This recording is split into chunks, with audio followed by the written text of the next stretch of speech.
स्वागत है आपका फाइनल ट्रेड में। नमस्कार, मैं हूं दीपांशु भंडारी और एक्शन के लिए हो जाइए तैयार, क्योंकि उतार चढ़ाव के बीच दोनों तरफ के मौके आपको दे रहा है बाजार की तो हम बात करेंगे, बट इस समय की सबसे बड़ी खबर आपकी स्क्रीन पर है और वो है अल्ट्राटेक, जिसके नतीजे आपके सामने फ्लैश हो रहे हैं। 12,017 करोड़ से आय बढ़कर आई है 13,900 करोड़ पर, जहां तक अल्ट्राटेक का सवाल है। हमने अनुमान लगाया था 13,665 करोड़ का, तो हमारे अनुमान से थोड़ा कम ये आपके लिए आंकड़ा है। जहां तक आय का सवाल है, करीब करीब माफ कीजिएगा, अनुमान से तो बेहतर आय तो अनुमान से बेहतर आई है, मुनाफा अनुमान से कम आया है।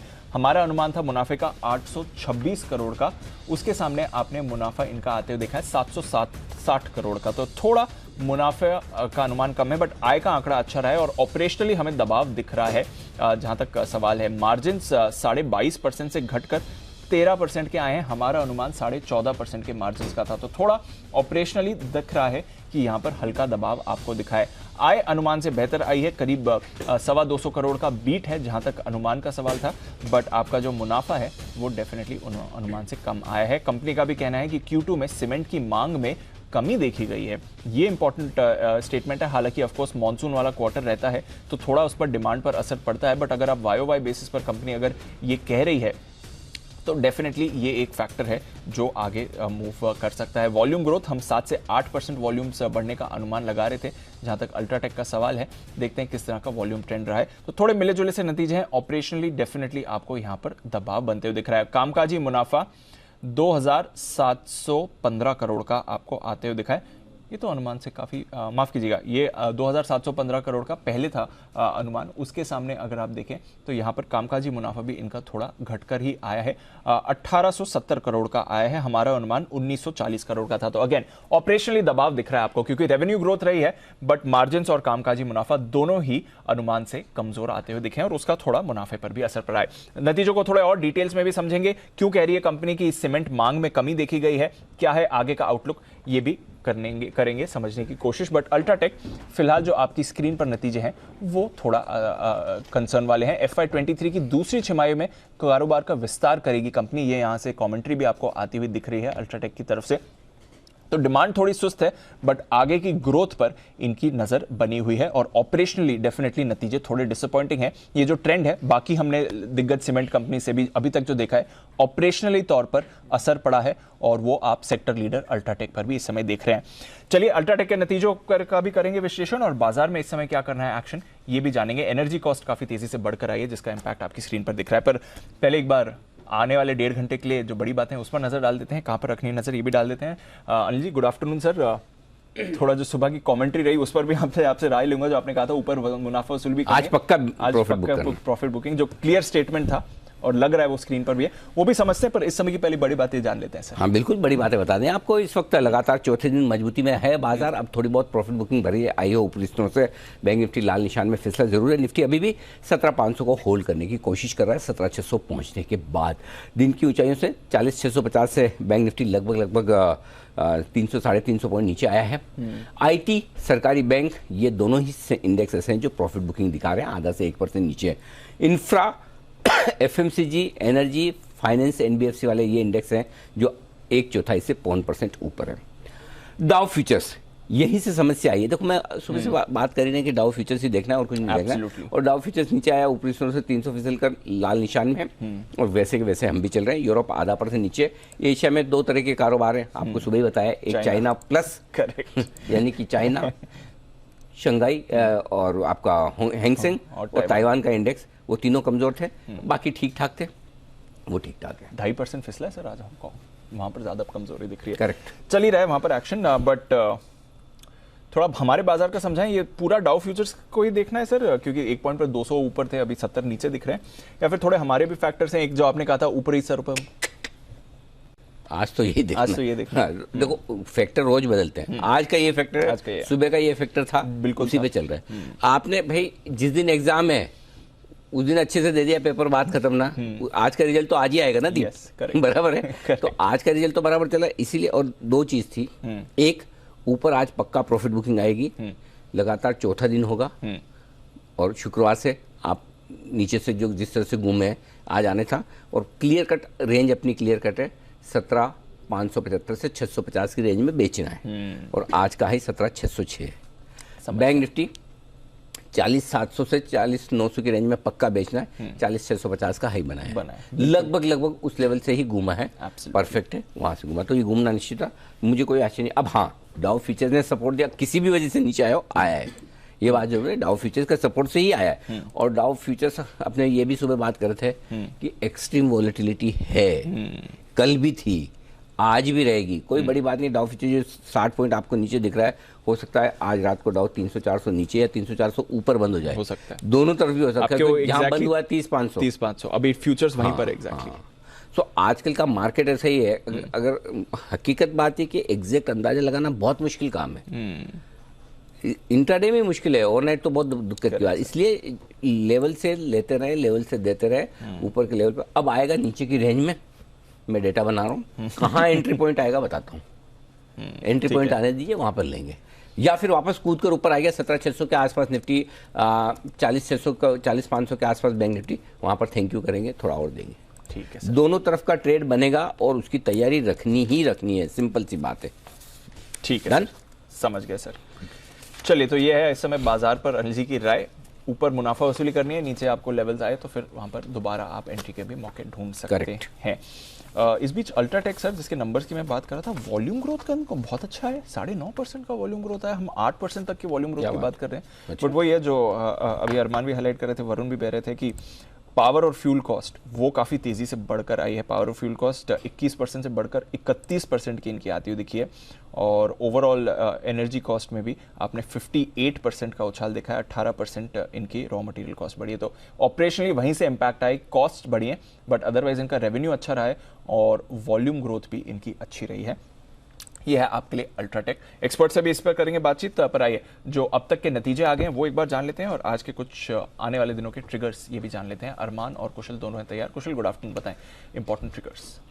गुड आफ्टरनून दीप। इंपॉर्टेंट ट्रिगर्स में नंबर्स में आज अभी भी निफ्टी से इंडसइंड बैंक के नंबर्स आने बाकी हैं, साथ ही एफएनओ स्पेस से लंबी सूची है जिसमें AU Small Finance Bank, Havells, HDFC, AMC, Max Financial, Navin Fluorine जैसे स्टॉक शामिल हैं।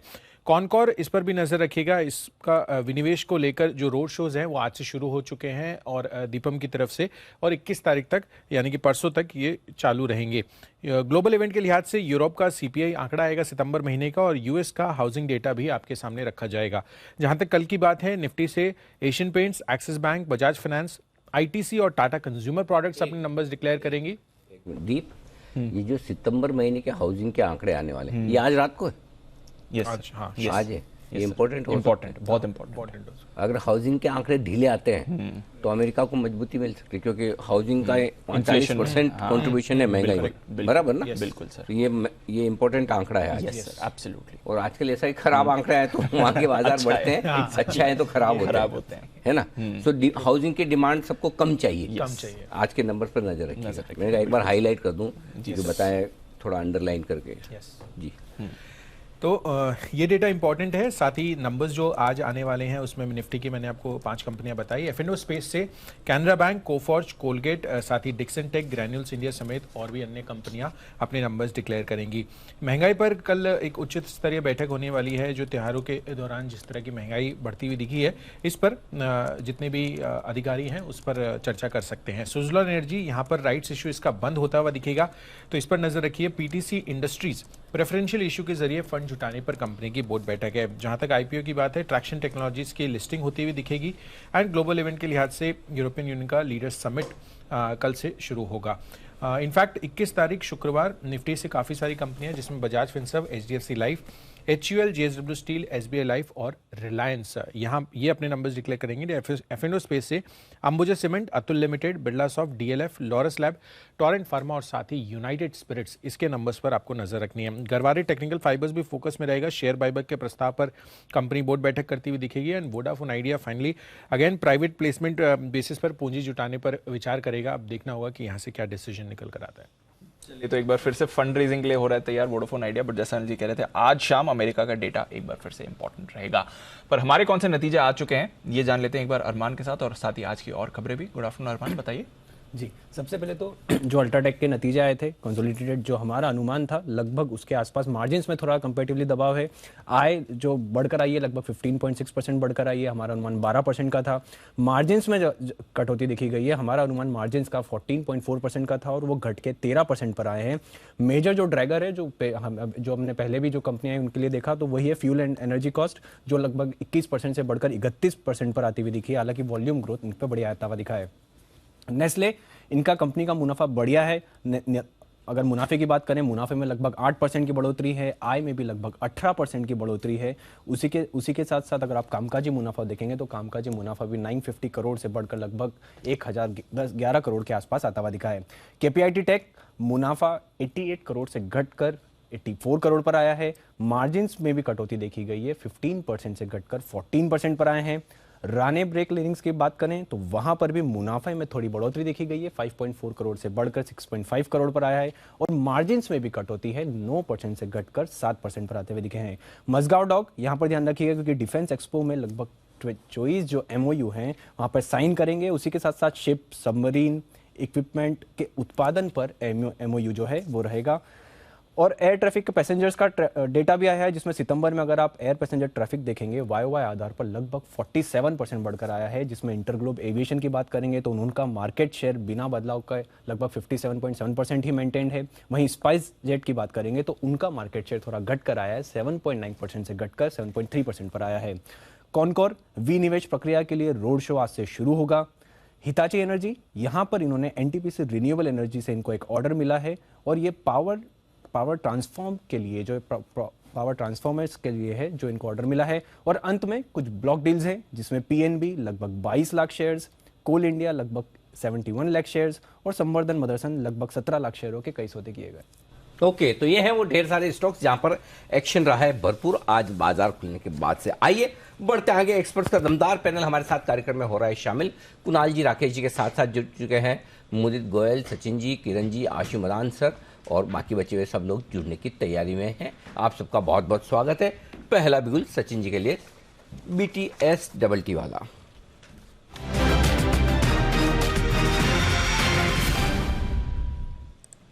स्वागत है सचिन जी आपका, बताएं sir. Good afternoon Anil ji, good afternoon Deepanshu. Anil जी, पीवीआर में खरीदारी करने की सलाह है। ये पर्टिकुलर स्टॉक हमने हमारे क्लाइंट्स को भी रेकमेंड किया है, बट जिस तरीके से ये स्ट्रक्चर इवॉल्व हो रहा है मुझे लग रहा है काफी बड़े बदलाव ऑलरेडी यहाँ पर हो चुका है एंड मोमेंटम काफी दिनों तक यहाँ पर कंटिन्यूड रहना चाहिए। सो खरीदारी करनी है पीवीआर के फ्यूचर्स में जो लगभग अराउंड 1782 के आसपास फिलहाल ट्रेंड हो रहा है। स्टॉप लॉस आपको यहाँ से लगाना है अराउंड 1758 पे। पहला टारगेट होगा इंट्राडे के लिहाज से लगभग अराउंड 1810 का एंड पोजिशनल टारगेट यहाँ से मुझे लग रहा है 1940 के आसपास के स्विंग भी बनने चाहिए। तो खरीदारी करनी है पीवीआर के फ्यूचर्स में। ओहो, इतने बड़े बड़े, क्या बात है। 1900 और 1940 तक के बड़े टारगेट और छोटा है 1810 का ट्रेडिंग के लिहाज से पीवीआर खरीदने की राय आपके लिए आती हुई सचिन जी की तरफ से। बढ़ते आगे और बिगुल आशु सर के लिए स्विंग के सुल्तान आशु मदान।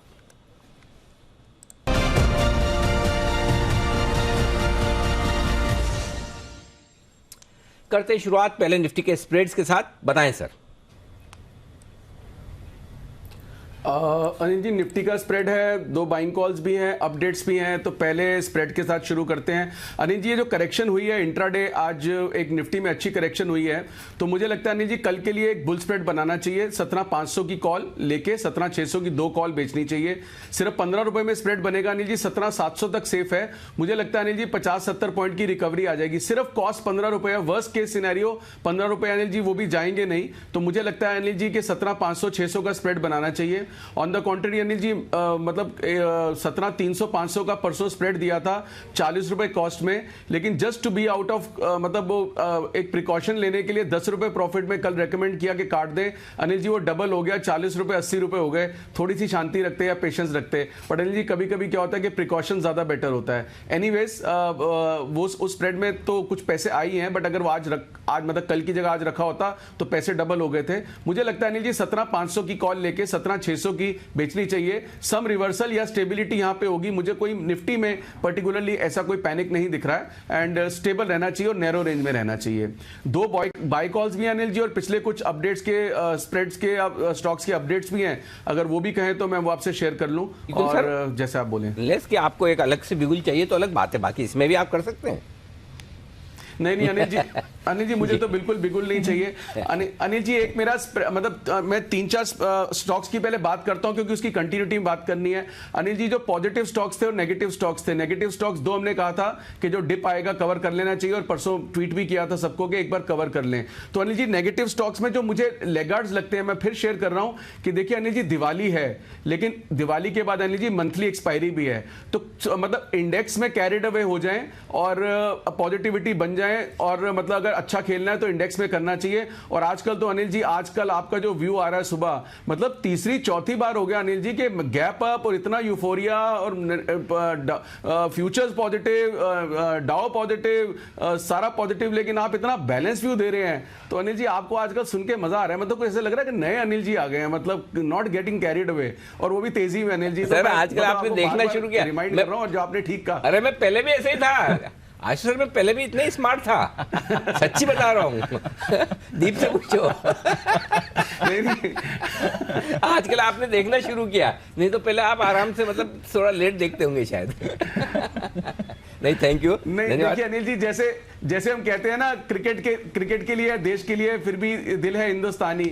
आप अनिल जी अंदर से तो बहुत बड़े बुल हैं, तो आप कभी मतलब बुलिश, मतलब जो बुलिश होने पे बैलेंस्ड व्यू है ना 100% वो बहुत अच्छा लगता है अनिल जी मुझे, क्योंकि मैंने आपको बोला तो वो बहुत अच्छा लगता है। एनीवेज अनिल जी जो मैं ये बता रहा था कि दिवाली के लिए मतलब चाहे मतलब अगले 3-4 दिन के लिए वो भी होना है तो इंडेक्स में फिर भी पॉजिटिव रख लें। जो हल्के स्टॉक्स है उनका जरूर ध्यान रखें, चाहे वो टाटा मोटर है, टाटा पावर है, वेदांता है, JSW है। अनिल जी 3-4 स्टॉक्स हैं जिन पे मतलब मुझे लगता है कि ट्रैपिंग हुई है, थोड़ा ध्यान रखें कि बाउंस बैक पे बेचना है।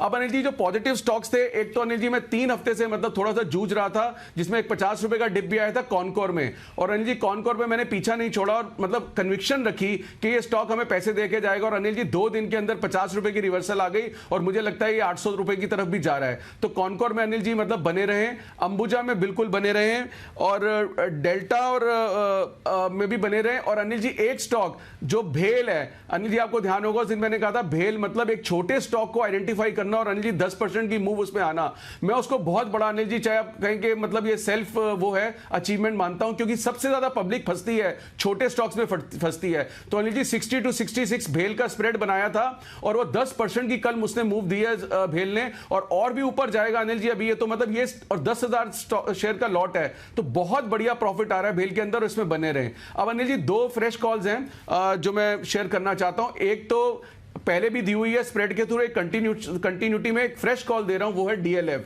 अनिल जी डीएलएफ ने आज नया मोमेंटम दिखाया है और 370 के ऊपर जाने की पूरी तैयारी हो गई है। तो अगले 5 से 10 दिन के लिए अनिल जी मुझे लगता है 385 से 400 रुपए का टारगेट डीएलएफ में आएगा। ये भी अनिल जी पिछले 2 हफ्तों से आपने देखा होगा रिपीटेड कॉल है। अनिल जी देखिए मजा क्या आता है कि शायद मैं सुबह शाम बहुत सारी कॉल्स या हर वक्त 2-5 रुपए या 1-2% के लिए नहीं कर सकते, मतलब स्टॉक्स ऐसे ढूंढने चाहिए जो पूरी एक्सपायरी के लिए लॉन्ग और लेगार्ड्स ऐसे ढूंढने चाहिए जो पूरी एक्सपायरी के लिए शॉर्ट, या मतलब उनको नहीं लेना चाहिए। तो ये बहुत इंपॉर्टेंट है। तो जिस स्टॉक के अंदर आपको लगता है कि बहुत अच्छा मूवमेंट आ सकता है तो उसमें अनिल जी कन्विक्शन जरूरी होती है, बार बार करना पड़ता है। तो डीएलएफ अनिल जी 358 के स्टॉप लॉस है, अब कोई चाहे तो फ्यूचर भी ले सकता है और मेरा टारगेट है 385 से 400 रुपए का।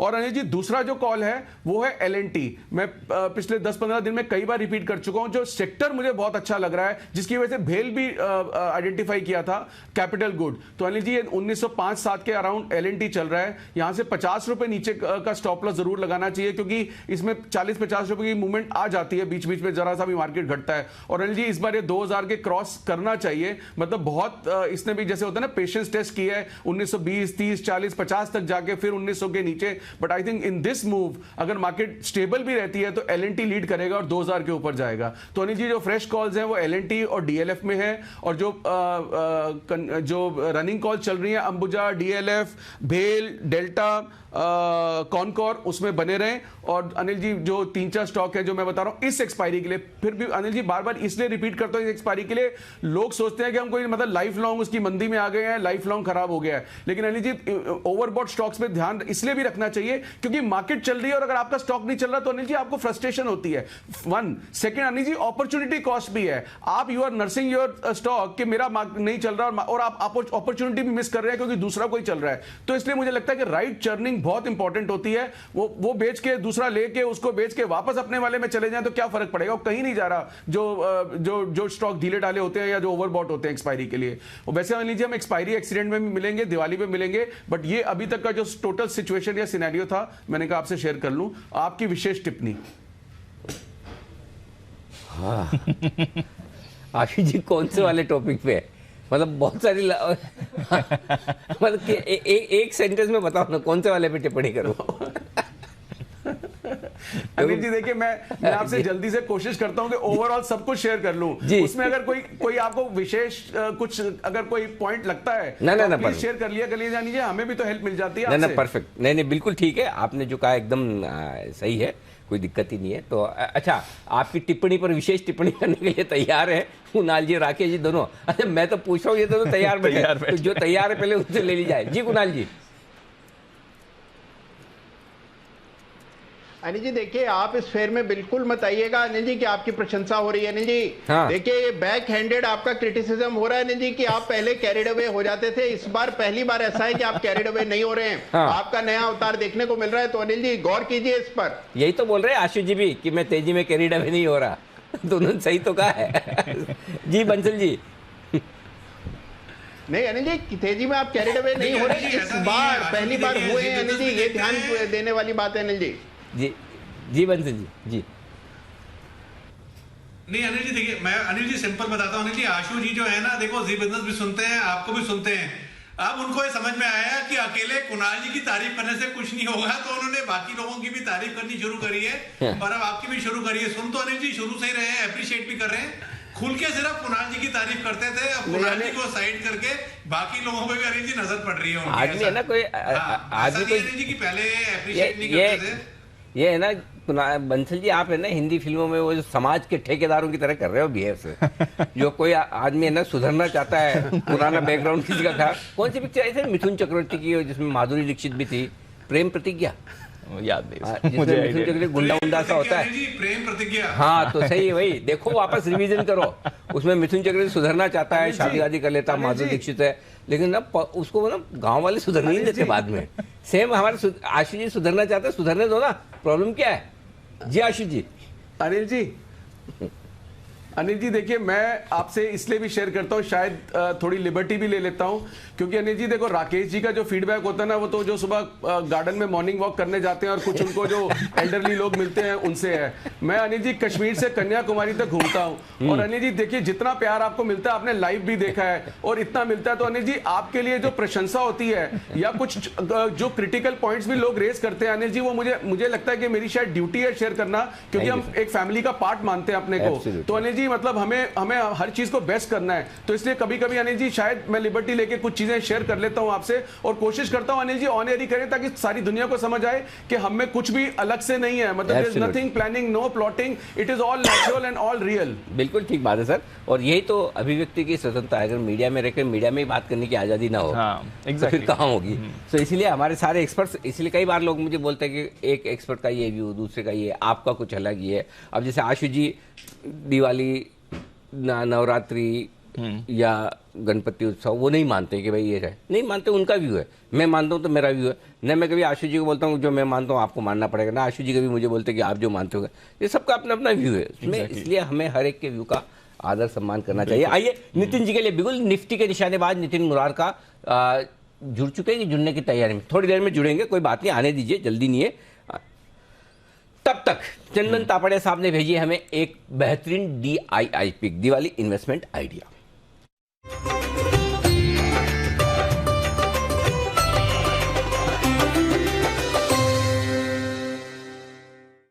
मेरा दिवाली पिक है JB केमिकल फार्मा। इस स्टॉक ने अभी मंथली चार्ट पे एक technically bullish pattern pole and flag को कंप्लीट किया है और पिछले कुछ महीनों से मोमेंटम इंटेक्ट है। देखिए पिछले 3 सालों में काफ़ी अच्छा रनअप यहाँ पे देखने को मिला है और यहाँ पे आउट परफॉर्मेंस और मोमेंटम जो बरकरार है वो आने वाले कुछ महीनों में कंटिन्यू रहना चाहिए। तो जेबी केमिकल फार्मा पे खरीदारी की सलाह रहेगी। 1800 रुपये के सपोर्ट रहेंगे, ऊपर में लगभग 2400 रुपये तक का टारगेट ये स्टॉक आने वाले कुछ महीनों में हासिल कर सकता है। ये है आपके लिए DII पिक दे रहे हैं हमें कुणाल जी और राकेश जी भी, वो भी तैयार है। दिवाली की स्पेशल, दिवाली स्पेशल है कि स्पेशल है या चार्ट कॉर्नर, ये बता दे जरा। अनिल जी दिवाली स्पेशल, दिवाली धमाका, दिवाली पटाखा, अनिल जी कुछ भी है, 1 महीने में अच्छा पैसा बनेगा अनिल जी। दिवाली धमाका पटाखा स्पेशल कुछ भी, ओके। चलिए बिल्कुल DII पिक का कुणाल जी राकेश जी के लिए।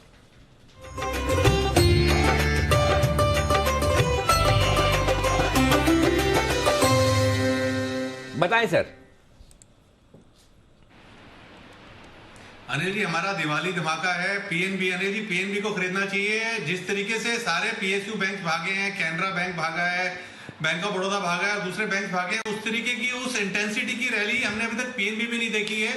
नीचे से बड़ी इंटेंसिटी का एक बड़ा रिवर्सल है। 2 साल की 2020 से देखें तो 2 साल की कंसोलिडेशन से स्टॉक निकल रहा है और जिस तरीके का टेक्निकल स्ट्रक्चर है इसी नवंबर सीरीज के अंदर ये तो अभी नवंबर सीरीज के अंदर बाय नवंबर एंड 24 नवंबर तक ये स्टॉक ऊपर में 4850 4850 के स्तर दिखाने का दमखम रखता है। तो अपनी क्षमता के अनुसार कैश में खरीदना है कैश में खरीदें, फ्यूचर में खरीदना है फ्यूचर में खरीदें, नहीं तो 40 रुपए की कॉल ऑप्शन नवंबर सीरीज की खरीदें। मिस नहीं करना चाहिए। 4850 के लेवल्स 24-25 नवंबर तक यहाँ देखने को मिल सकते हैं। ओवर टू कुणाल जी। देखिए अनिल जी, हर जिस तरह अनिल जी आशु जी अपनी छवि से लड़ रहे हैं, अनिल जी बिल्कुल वैसे ही PNB भी अपनी छवि से लड़ रहा है। तो छवि इसकी इमेज ये है कि एक पीछे चलने वाला लैगर्ड बैंक है, लेकिन अनिल जी चार्ट बता रहे हैं कि यहाँ पर एक बड़ी तब्दीली हो रही है। चार्ट पर एक बड़ा ब्रेकआउट आता हुआ दिख रहा है। ये मेरा इस सप्ताह का पिक ऑफ द वीक भी था और उसके बाद हमने जबरदस्त तेजी PNB में बनते हुए देखी है। मुझे लगता है कि इस स्टॉक में आपको बड़ा मूव देखने को मिलेगा। तो जो लेवल्स राकेश जी ने बताए हैं वो भी आएंगे, लेकिन हम एक शॉर्ट टर्म टारगेट दे रहे हैं। सबसे पहले एक स्टॉप लॉस रख लें 38 रुपए के आसपास, 38 के स्टॉप लॉस से खरीदारी करें। टारगेट होगा पहला 43 रुपए का 43 का, इवेंचुअल टारगेट 46 का और बाद में इसमें 50 रुपए के लेवल देखने को मिलेंगे। तो 43, 46, 50 के लेवल के लिए PNB में खरीदारी करें। ओके, तो यह है आपके लिए PNB जहां पर खरीदारी करने की राय कुणाल जी राकेश जी की तरफ से। क्या बात है, दिवाली पिक आती हुई कुणाल जी और राकेश जी की तरफ। ये स्टॉक है दमदार एक्शन वाला। आइए नितिन जी तैयार फोन लाइन पर निफ्टी के निशानेबाज नितिन मुराद का।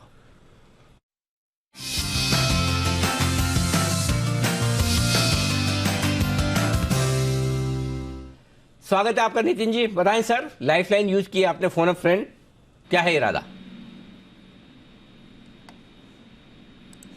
लगता है नितिन जी हमारे साथ जुड़ने की तैयारी, लेकिन डीप ऐसी फीलिंग आ रही कि नितिन जी इंडेक्स पे ऑप्शन खरीदने की तैयारी लग रहा है। मुझे भी लग रहा है सर, वही लग रहा है। Nitin ji hello okay.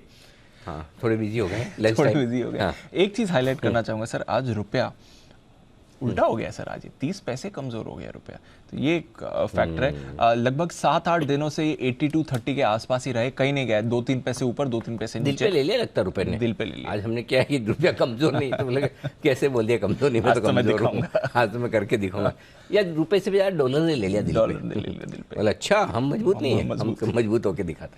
अब किसी न किसी के तो दिल पे लगी है, बहुत सारे लोगों के भी दिल पे लगी है। बिल्कुल काफी, लेकिन ये फैक्ट फिगर्स है, दिल पे न ले दिमाग में ले। आइए नितिन जी तैयार है हमारे साथ। नितिन जी क्या आप मेरी मधुर आवाज सुन पा रहे हैं? जी अनिल जी। अरे तो फरमाएं सर। अनिल जी यहाँ पे 17,500 की कॉल ऑप्शन खरीदेंगे जो 84 में मिल रही है और इसका स्टॉप लॉस होगा 50 रुपए का और टारगेट होंगे 130 रुपए के।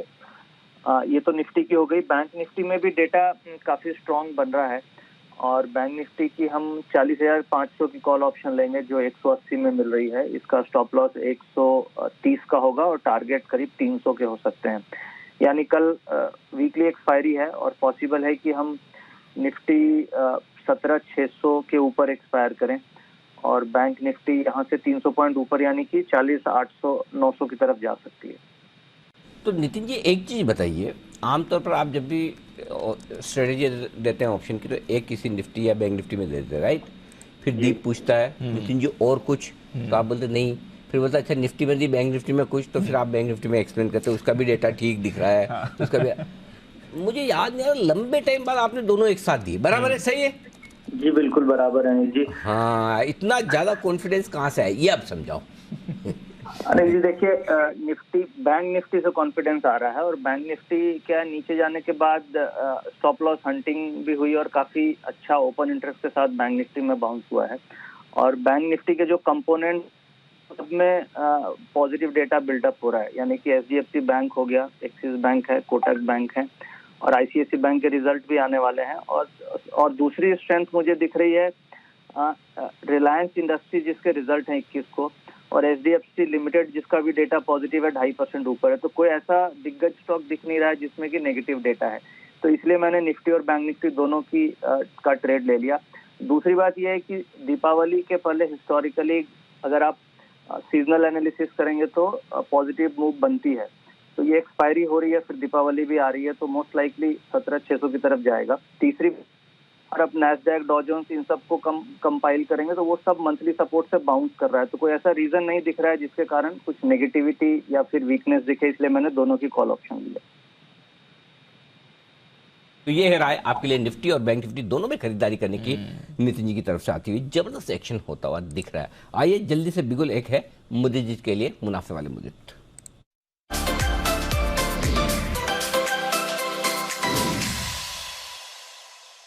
मोदी जी थोड़ा सा इंतजार कीजिएगा 1 मिनट का, क्योंकि रिजल्ट्स आए हैं अभी अभी एचडीएफसी म्यूचुअल फंड के। जरा आपके सामने दीप रख रहे हैं रिजल्ट, दीप बताइए। आय अनुमान से कम है अनिल जी, अनुमान 570 करोड़ का था, उससे सामने 545 करोड़ की आय रही है। एकदम फ्लैट है, पिछले साल 542 करोड़ की इनकी आय थी, तो आय में तो कुछ ज्यादा अच्छा एक्शन देखा नहीं है। मुनाफा बढ़कर 364 करोड़ का आया है, हमारा अनुमान 355 करोड़ का था। तो आय अनुमान से कम है बट मुनाफा अनुमान से बेहतर है। तो ये दोनों फैक्टर्स हैं जहां पर आपको रखनी है नजर।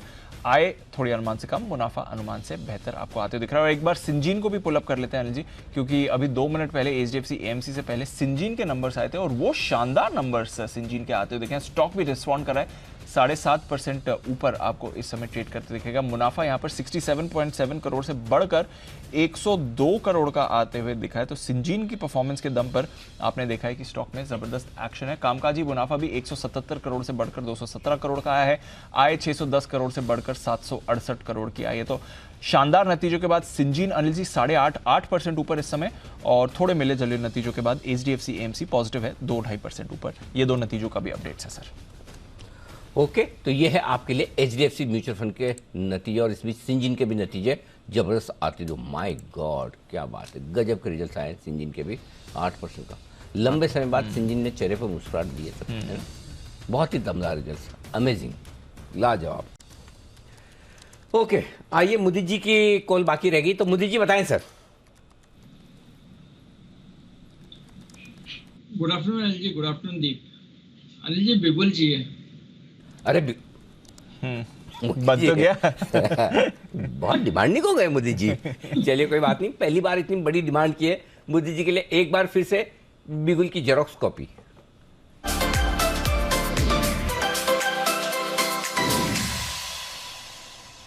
मोदी जी बिगुल मधुर था। अनिल जी बहुत मधुर था। सॉरी सर, मैंने वो फर्स्ट टाइम वाला बिगुल सुना ही नहीं, इसलिए मैंने डिमांड किया। हाँ, कभी कभी ऐसे सुनने में आ जाए तब भी वापस भजवा लेने का। एंकर ने बीच में गया तो गया कैसे मेरे कॉल के बीच में, ऐसा करते रहने का कभी कभी, ताकि एंकर ना डिसिप्लिन रहे। जी मोदी जी। अनिल जी के फार्मा स्टॉक्स में मोमेंटम बन रहा है, सिंजीन में भी अच्छा मूवमेंट नजर आया है, बायोकॉन भी लो से काफी अच्छा रिकवर हुआ है। अब यहाँ पर एक ऐसा स्टॉक बाय करना है जो ईयरली हाई पर ट्रेड होता हुआ नजर आ रहा है, ग्रेन्यूल्स। 356 रुपए 30 पैसे स्पॉट के लेवल है, यहाँ पर खरीदारी करेंगे। पहला टारगेट बनेगा 364 का, दूसरा टारगेट बनेगा 368 का, स्टॉप लॉस रहेगा 352 का। 4 अक्टूबर के बाद से लगातार ये काउंटर कंसोलिडेशन में था, ब्रेकआउट के ट्राई कर रहा था, फ्लैट पैटर्न डेली चार्ट्स पे बनाया, उसका ब्रेकआउट आज के सेशन में आया है। वीकली चार्ट्स को देखते हैं तो करीब 5 महीने का कंसोलिडेशन में वीकली चार्ट्स में एक inverse head and shoulder pattern बनाया, उसका ब्रेकआउट भी आज के सेशन में नजर आया। जिस तरह के चार्ट्स बने एक बड़ा अपसाइड मूव आएगा। 368 तक के टारगेट्स के लिए ग्रेन्यूल्स को लॉन्ग करेंगे, स्टॉप लॉस रहेगा 352 का। ऑन के स्टॉप लॉस के साथ ग्रेन्यूल्स में खरीदारी करने की राय आपके लिए 364 368 का लगाएं आप ऊपर का टारगेट। आइए बढ़ते हैं आगे और अब वक्त है मुलाकात करने का सेठी साहब से।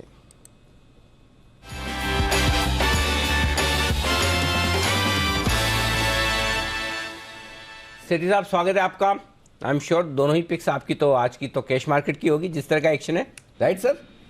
Good afternoon Anil ji, good afternoon Deepanshu. बिल्कुल अनिल जी सही समझा आपने।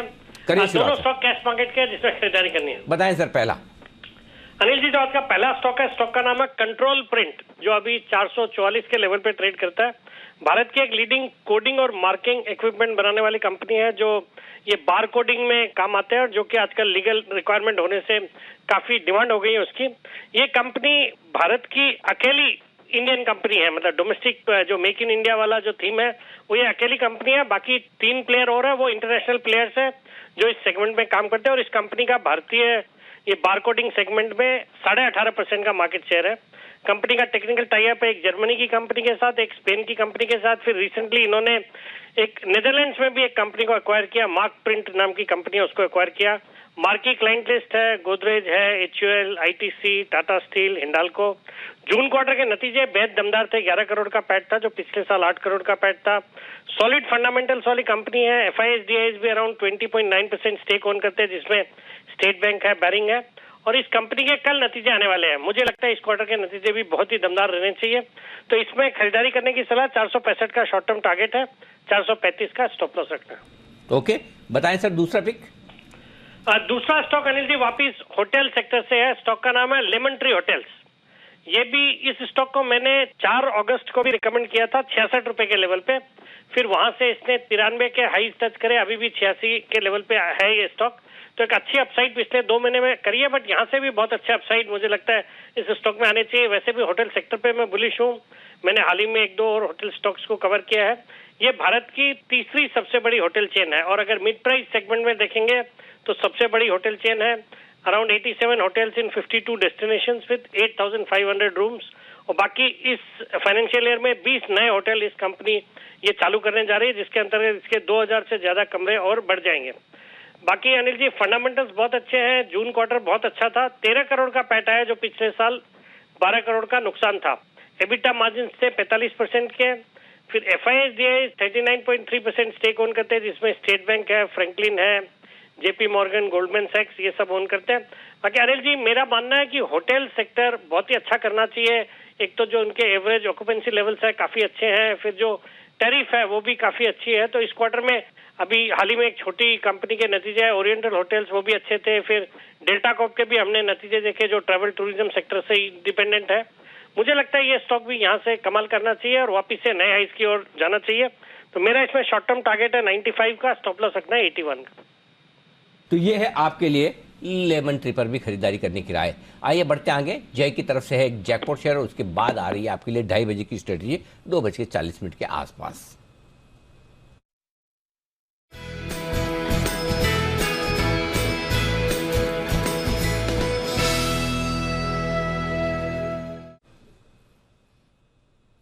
जय बताइए। Good afternoon to you Anil ji and good afternoon to you Deepanshu. Anil ji PVR पर फिर से मेरी बाय रिकमेंडेशन है। इसका एट द मनी स्ट्राइक का कॉल ऑप्शन खरीदे। 1780 के स्ट्राइक का कॉल ऑप्शन खरीदना है। 38 रुपए 40 रुपए ये रेंज में खरीदे।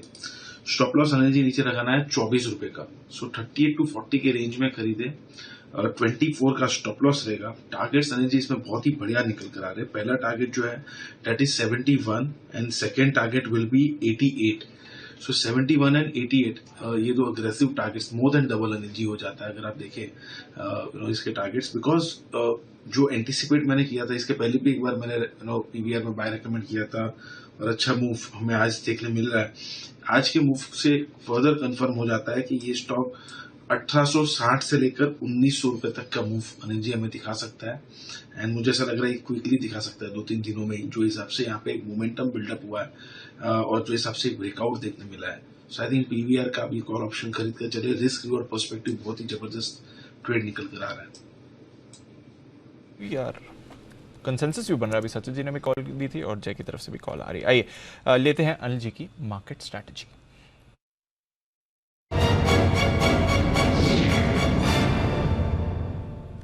अनिल जी, बाकी अपडेट्स दूं उससे पहले एक बार बताना चाहूंगा सर, रुपया वापस कमजोर हो चुका है और आज बड़ी गिरावट आई है। 40 पैसे रुपया गिरा है और मोर इम्पोर्टेंटली नए रिकॉर्ड निचले स्तर पर रुपया आपको आते हुए दिख रहा है। तो रुपये में भारी गिरावट आ रही है, नए रिकॉर्ड लो पर आपको रुपया दिखेगा 82.75। अब ये आपके लिए नया रिकॉर्ड लो है। 7-8 दिन से कंसोलिडेट कर रहा था, एक ही रेंज में था, बट आज बड़ा ब्रेकडाउन आया है रुपए में। सवाल यही बनता है क्या 83 पर जा रहा है? डॉलर इंडेक्स उतना नहीं रिएक्ट कर रहा है इस समय, बट रुपए में आप बड़ा मूवमेंट देख रहे हैं, आधे % की कमजोरी अभी अभी, और पिछले 1 घंटे में ही ये एक्शन आपने बनते हुए देखा है। तो रुपए पर है हमारी नजर सर। अदरवाइज डाउ फ्यूचर्स पूरा रिकवर हो चुके हैं सर। अभी थोड़ी देर पहले 70-75 अंक नीचे दिख रहे थे, अब एकदम सपाट हो चुके हैं। हमारे बाजार भी ऊपर आने की कोशिश कर रहे हैं। यूरोप की बात करें तो यहाँ पर हल्की नरमी थी, पर वो भी रिकवर होने की कोशिश में। इनफैक्ट फ्रांस के बाजार तो रिकवर हो ही चुके हैं। तो ग्लोबल मार्केट्स हल्की रिकवरी दिखा रहे हैं। कच्चा तेल $90, इनफैक्ट थोड़ी देर पहले 90 के नीचे था। एक कंसर्न सिर्फ दिख रहा है सर, रुपया इस समय जो रिकॉर्ड निचले स्तर पर है। बताएं सर क्या करना है? रेंज बाउंड मार्केट है, 17,600 के नज़दीक पहुंचेंगे, 575-600 की रेंज में वहाँ प्रॉफिट बुकिंग करेंगे और नीचे थोड़ा आने दीजिए, 17,425-475 की रेंज में वहाँ पर खरीदेंगे, यहाँ पर कुछ नहीं करेंगे। ऐसा मैं क्यों कह रहा हूँ वो बता दूँ। 17,500 तुरंत बड़ा सपोर्ट है, 94 लाख शेयर हैं पुट में, वहाँ पर 43 लाख शेयर आज ही जुड़े, तो 17,475 17,525 तुरंत प्रभाव से इमीडिएट सपोर्ट का काम करेगी।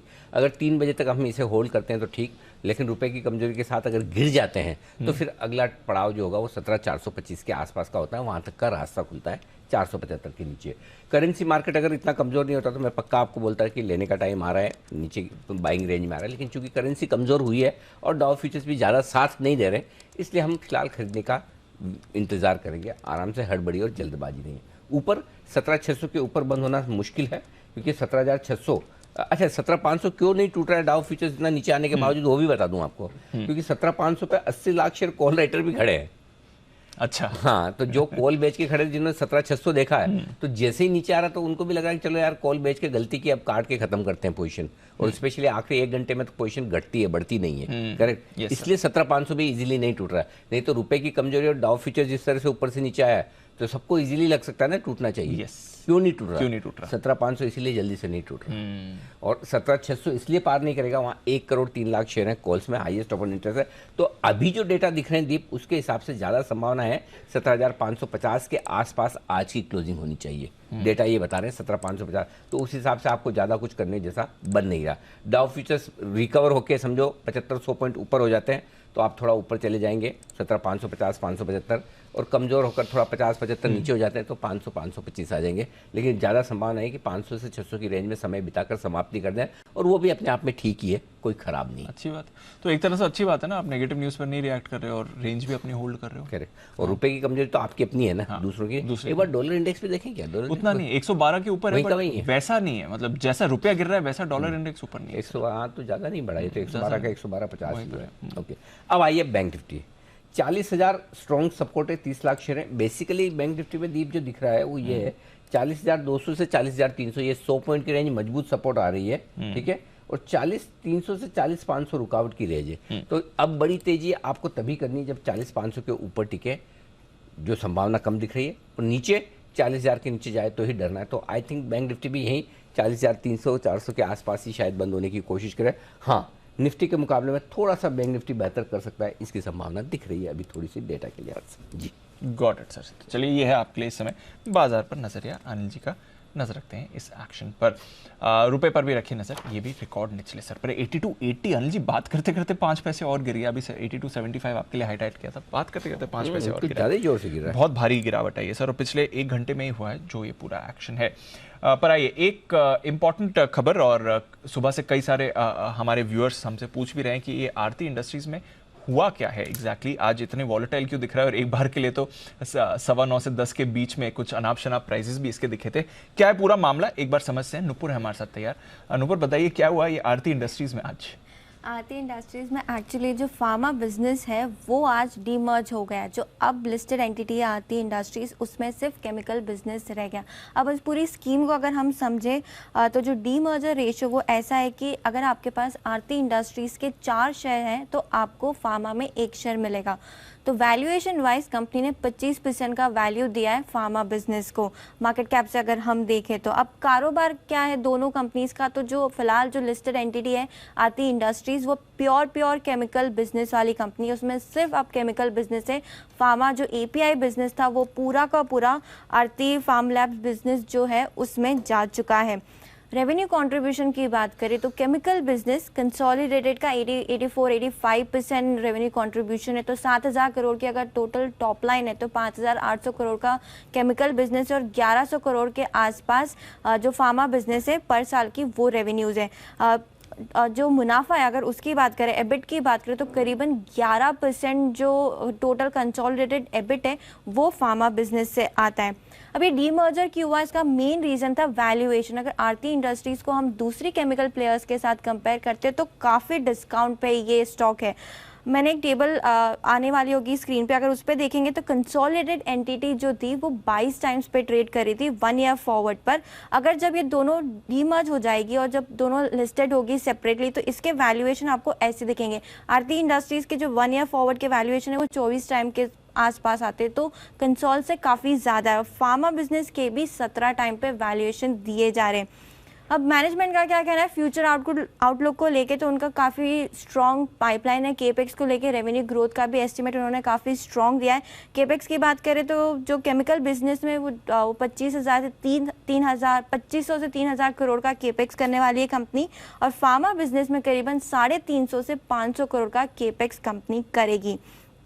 अब एक और रीज़न है कि आरती इंडस्ट्रीज़ क्यों फोकस में, अगर मैंने सारी दूसरी फार्मा केमिकल कंपनीज़ के साथ इसको कंपेयर करें, उसका स्टॉक चार्ट देखें तो पिछले एक साल में सिर्फ आरती इंडस्ट्रीज है जहाँ पे 32% का नेगेटिव रिटर्न है।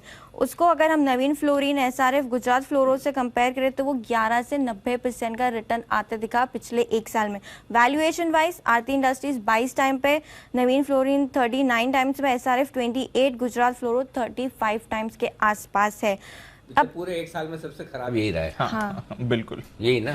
सब मेन रीजन डीमर्जर का शायद यही है कि अब यहाँ से आपको वैल्यूएशन दिखेगी और 1:, मतलब आपके पास 4 शेयर आपको 1 शेयर मिल रहा है। डीमर्जर वाले में जो पहले वैल्यू अनलॉकिंग वाली जो चीजें होती थी ना अब खत्म ही हो गई है। पहले डीमर्जर से अब डीमर्जर ऐसा लगता है कंपनी अपनी सुविधा के लिए ज्यादा करी। देखिए आरती इंडस्ट्रीज का डीमर्जर कोई खास वैल्यू नहीं बना रहा। मदरसन सुमी डीमर्जर, पीरामल एंटरप्राइजेस, दोनों मिलाकर वहीं के वहीं है। इनफैक्ट सर थोड़े टाइम पहले अरविंद का जब हुआ था ना, इंटरेस्टिंग था वो भी, उसमें भी कुछ नहीं हुआ। 3 एंटिटीज थी और कुछ नहीं अभी तक। सो इस साल 2 चीजें बहुत इंटरेस्टिंग बनी है दीप, जो सीखने समझने वाली है। जो अब तक हमने सीखी उसके बहुत विपरीत है। पहला, डीमर्जर पर वैल्यू अनलॉकिंग नहीं हो रही है। करेक्ट। दूसरा, चेंज ऑफ मैनेजमेंट में जब लोग ज्यादा परसीव करते हैं कि मैनेजमेंट बेहतर आ रहा है तब भी वैल्यू नहीं बन रही। ये 2 चीजें बहुत तेजी से बदली इस बार बाजार में। रीजन क्या है पता नहीं, लेकिन कई सारे ऐसे स्टॉक्स हैं जहां चेंज ऑफ मैनेजमेंट हुआ है, उसके बावजूद स्टॉक खराब कर रहे हैं। या तो ये कि गेस्टेशन पीरियड ज़्यादा रहता होगा कि थोड़ा और लंबा 1-2 साल लगेगा, नया मैनेजमेंट आकर परफॉर्म करेगा, फिर देखेंगे। तब तक मैं अपॉर्चुनिटी कॉस्ट क्यों मिस करूं, ये हो सकता है। या फिर मर्जर डीमर्जर वाले केसेस में कि भाई हमको पता है क्या क्या वैल्यू है, अब क्या इसमें देना है, क्यों अलग अलग होने में, तो वो भी हो सकता है। सो यू नेवर नो, हर बार कुछ ना कुछ नया आपको सीखने को मिलता है। आइए बढ़ते आगे और सीखने की इसी प्रोसेस में बस हिसाब से करते हैं मुलाकात।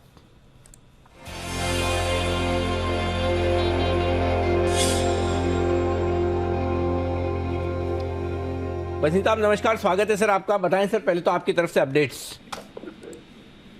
हाँ गुड आफ्टरनून अनिल जी। देखिए आपको कल मैंने आपको नौकरी जो कहा था 3800 वाला वो 3940 हो गया, और हनीवेल ऑटो 40,800। सुबह आपको जिंदल 3839 में कहा था वो 48 बिक गया, तो इंट्राडे प्रॉफिट है, और सेल भी 80 बिक गया। मैंने आपको थीम बोला है, ये रुपया का जो डॉलर की स्ट्रेंथ है, it will not persist for more than 2 days, and if the dollar goes below 1111 which I am very sure, then metals can stage a very strong comeback.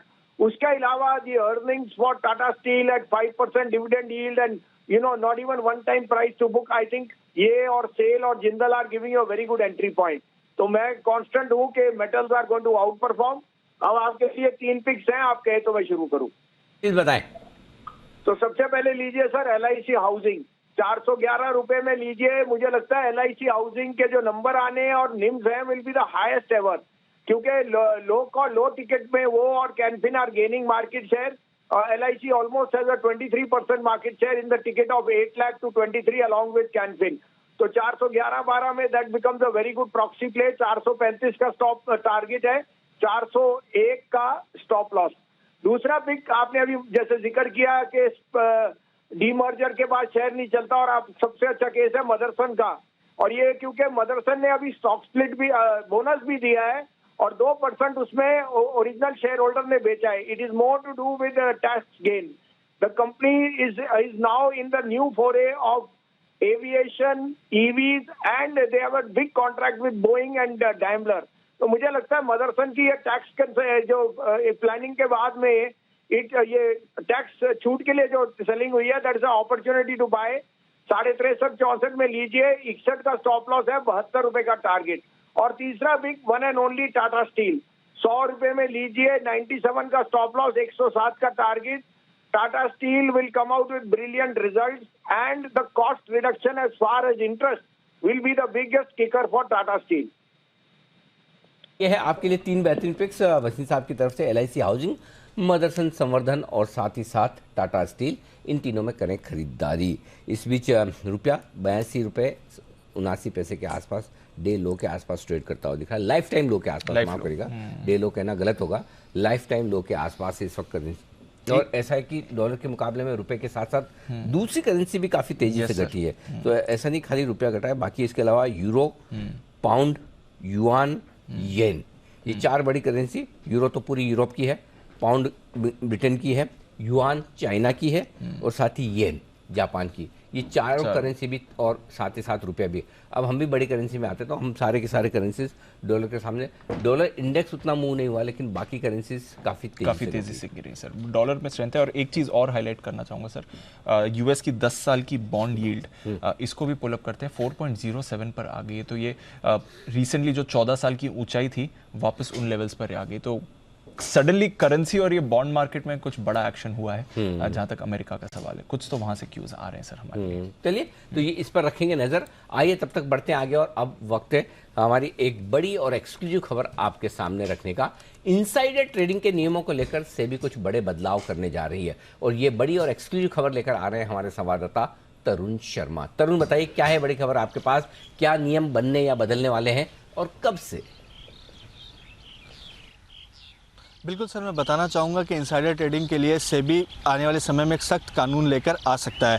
इसके लिए सेबी ने अपने एक्सचेंजेस को कहा है कि जो देश की टॉप 100 कंपनीज़ हैं, उन्होंने जो जो अनाउंसमेंट पिछले 1 साल में करी है उनको एनालाइज किया जाए और उनसे सवाल पूछा जाए कि जो उनकी अनाउंसमेंट है वो अनपब्लिश्ड प्राइस सेंसिटिव इन्फॉर्मेशन में, या ये कहें कि UPSI में आती है या नहीं। इसके लिए NSE और BSE ने टॉप 100 कंपनीज़ को लेटर लिखा है और उनसे जवाब तलब किया है, और उनके जवाब का जो विश्लेषण होगा उसके बाद UPSI की जो डेफिनेशन है उसको चेंज किया जाएगा। UPSI की जो डेफिनेशन है ये 2015 में बनाई गई थी, उसके बाद 2019 में एक बार एक बड़ा अमेंडमेंट इसमें किया गया था, और अब सेबी चाह रही है कि इसमें एक बार फिर बदलाव किए जाएं, क्योंकि पिछले कुछ सालों में, मतलब ये 2009 के बाद जब लिस्टिंग एग्रीमेंट भी UPSI के अंदर लेकर आए, उसके बाद से देखा है कि कई कंपनी से या कई एम्प्लॉयज़ के खिलाफ एक्शन सेबी ने लिया है। तो सेबी चाहता है कि आने वाले समय में इनसाइडर ट्रेडिंग के नॉर्म्स को और सख्त किया जाए। इसके साथ साथ सेबी ये भी चाहता है कि जो कंपनीज ने जो जवाब दे रही हैं, जो हमारे सोर्सेज से बात हुई है, जो हमारी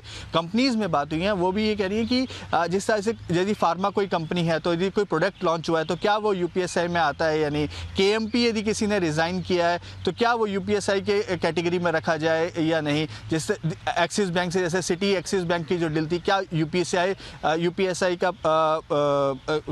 के मैंडेट को उन्होंने माना था या नहीं। तो इस तरीके के सवाल देश की टॉप 100 कंपनीज को पूछे गए हैं।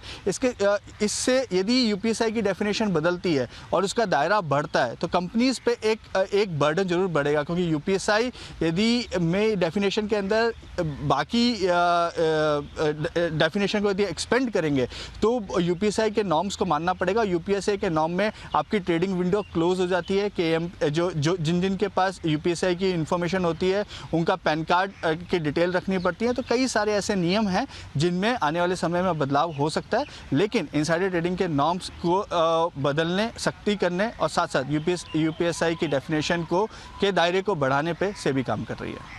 PSI यानी कि अनपब्लिश्ड प्राइस सेंसिटिव इंफॉर्मेशन, वो खबर वो इन्फॉर्मेशन जिससे किसी शेयर के भाव पर, दाम पर फर्क पड़ सकता है, ये है।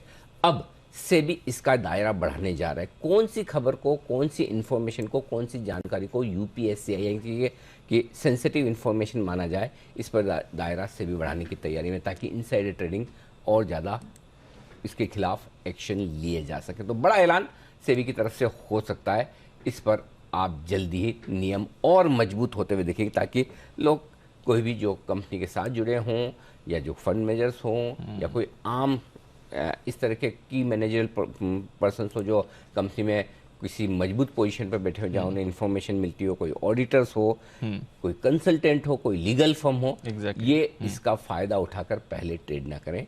ये है आपके लिए बड़ी खबर आती हुई इस वक्त तरुण की तरफ से। तरुण, धन्यवाद ये बेहतरीन खबर देने के लिए आपका।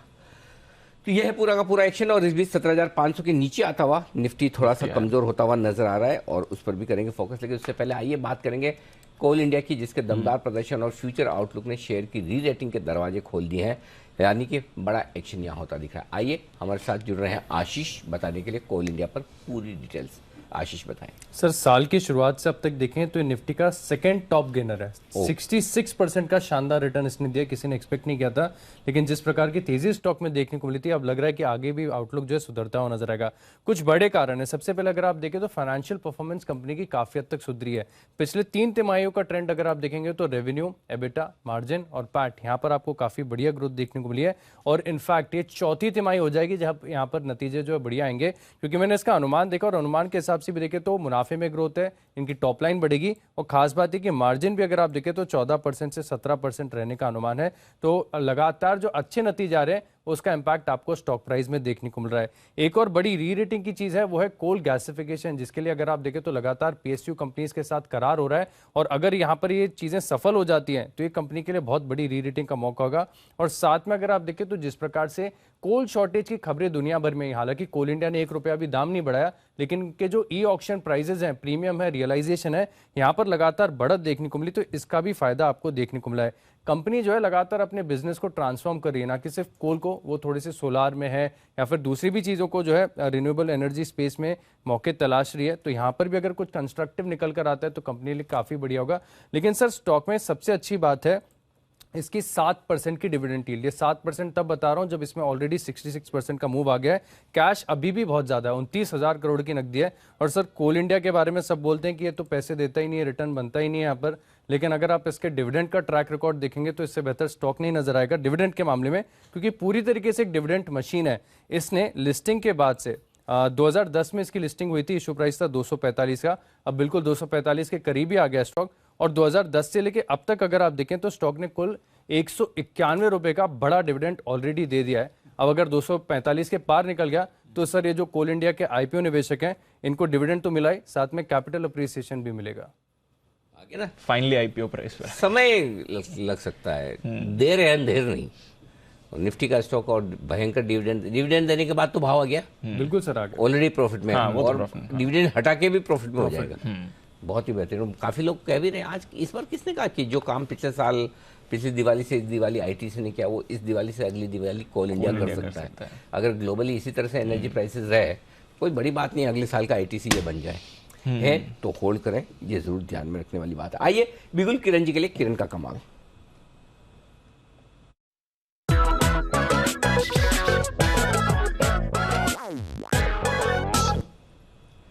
बताएं सर। अनिल जी, बहुत एग्रेसिव शॉर्ट कॉल है, और इसका रिस्क टू रिवॉर्ड रेशो 1:10 है। ये बहुत कम बार होता है कि जिसका रिस्क टू रिवॉर्ड रेशो 1:10 आता है। बेचना है बी सॉफ्ट, मेरा अभी 275.50 276 के आसपास है, इधर बेचना है। आपका स्टॉप लॉस 280 का रहेगा। मेरा पहला टारगेट 240 रहेगा, दूसरा टारगेट 225 अगले 10 दिनों के अंदर। जो चार्ट पैटर्न है अनिल जी, ट्रायंगुलर पैटर्न का ब्रेकडाउन, ये बहुत शानदार ब्रेकडाउन है, और इसका महत्व इसके लिए है कि पिछला जो ब्रेकआउट दिया था 1.5 साल पहले, उधर से ही ये वापस नीचे जा रहा है। यानी इतने बड़े बीच में जो 1-1.5 साल बिताया, वो पूरा का पूरा ट्रैपिंग हो चुका है। उसके कारण मेरा मानना है कि ये टारगेट्स 240 और 225 अगले 8 से 10 दिनों में देखने को मिल जाने चाहिए अनिल जी। ओके, तो ये है आपके लिए राय बिरला सॉफ्ट में बिकवाली करने की किरण जी की तरफ से आती हुई दिख रही, तो स्टॉक्स अब थोड़े थोड़े शॉर्ट साइड पर भी आते हुए दिख रहे हैं और आखिरी घंटे में जाने के पहले बाजार थोड़े कमज़ोर हुए हैं। डाउ फ्यूचर्स भी कमज़ोर है, हालांकि डाउ फ्यूचर्स पहले से कमज़ोर थे। फ्रेश कमजोरी जो भारतीय बाजारों में आई वो रुपए की कमजोरी की वजह से आती दिखी है और 50 पैसा 51 पैसा रुपया लगता है 83 आज ही करने की तैयारी में है। जिस स्पीड से गिर रहा है वो थोड़ी परेशान करने वाली हो सकती है। आइए इस बीच आशु सर भी जरा एक ओपिनियन देना चाहते हैं अपने आईडीएफसी लिमिटेड को लेकर। आशु सर बताएं। अनिल जी ओपिनियन नहीं, मैं बोल रहा था कि आईडीएफसी फर्स्ट बैंक मतलब ऐसा है ना कि वो मार्केट मैनेज जो होता है कि जैसे वो पॉलिटिक्स में कहते हैं ना कि कोई परमानेंट दुश्मन नहीं है, कोई परमानेंट दोस्त नहीं है। तो IDFC first bank Anil ji मुझे लगता है कि जो इतने 2-3-4 साल से जो मैं बहुत ही अगेंस्ट रहता था जिसके, मुझे लगता है अनिल जी वो भाव काट के वो ऊपर की तरफ चलने के लिए शुरू हो गया। तो आई थिंक जो अंडर परफॉर्मेंस थी जिसके लिए मैं स्टॉक के मतलब बहुत एंटी था वो मुझे लगता है अनिल जी ओवर हो गई है। तो अनिल जी जिस स्टॉक के लिए इतनी स्ट्रॉन्ग ओपिनियंस रखो ईदर साइड पे, उसमें अगर चेंज ऑफ व्यू हो तो वो शेयर करना बहुत जरूरी है। तो आई थिंक अनिल जी कई बार होता है ना कि वो किसी की लड़ाई हो जाए किसी दोस्त से, जब तक कोई आइस ब्रेक नहीं होती तो कोई बीच बचाव नहीं करता तो दोस्ती वापस नहीं होती, तो आपने वापस करवा दिया। तो अनिल जी आईडीएफसी फर्स्ट बैंक की जो अंडर परफॉर्मेंस थी जिसकी वजह से मैं परपेचुअल मंदी में रहता था वो अनिल जी आई थिंक अब नहीं रही है। तो my view is change, not that Anil ji I am very bullish और आई वुड बाय इट, क्योंकि मेरे पास दूसरे विकल्प अवेलेबल हैं। बट अनिल जी वो जो मेरी परपेचुअल लिस्ट में था जैसे L&T finance, AB capital, IDFC bank, तो उसमें अनिल जी आईडीएफसी बैंक को मैं निकाल रहा हूँ। ओके, तो आईडीएफसी बैंक से अब उतनी दुश्मनी नहीं है पहले जितनी। बाकियों से प्रेम जागा है कि नहीं? नहीं अनिल जी प्रेम अभी नहीं है। प्रेम तो अनिल जी जो डीएलएफ और डेल्टा और उन स्टॉक्स के साथ या अंबुजा वो है, वो अनिल जी अलग है और रहेगा L&T। ये अनिल जी प्रेम में तो नहीं आ सकते। अनिल जी देखिए मेरा कोई प्रेम वाली बात नहीं है। अब जैसे HDFC bank, HDFC Anil ji देखिए बहुत अच्छे स्टॉक्स हैं चाहे कुछ भी कहो, लेकिन अनिल जी वो जो देश में जब मर्जर हुआ था एक त्योहार मनाया गया था, उसके बाद अनिल जी जितने बड़े लॉसेस इन्होंने इन दोनों स्टॉक्स ने क्लाइंट्स को या रिटेलर्स को या इवन HNIs को दिया अनिल जी किसी ने नहीं दिए। तो मुझे अनिल जी उस चीज से ज्यादा तकलीफ होती है और इसलिए मैं आप देखिए आईटी भी, अब आईटी में अनिल जी आप देखिए TCS, इन्फोसिस, ये बाउंस बैक के बाद अनिल जी अभी कहीं जा नहीं रहे हैं, क्योंकि अच्छे स्टॉक्स में जब बहुत ज्यादा ओवरबॉट सिचुएशन में अनिल जी कोई ट्रैप हो जाता है और बड़े लॉस हो जाते हैं, उसका एग्जिट इतनी आसानी से नहीं मिलता। तो अनिल जी HDFC बैंक, HDFC ये नहीं कि बढ़ नहीं सकते, मैं बार बार बोलता हूं बढ़ सकते हैं, लेकिन अनिल जी हर भाव पे मतलब लोग निकलने की कोशिश करेंगे क्योंकि बहुत बड़ी ट्रैपिंग हुई है इसके अंदर, उस ट्रैप से निकलना बहुत जरूरी है। तो वो कितने महीनों से अनिल जी वो चल रहा है, अंडर परफॉर्मेंस चल रही है। आप कोई अनिल जी अगर HDFC बैंक और HDFC ले लेता है तो अगर वो 300-400 रुपए नीचे हो जाए तो कभी कोई लॉस बुक करेगा?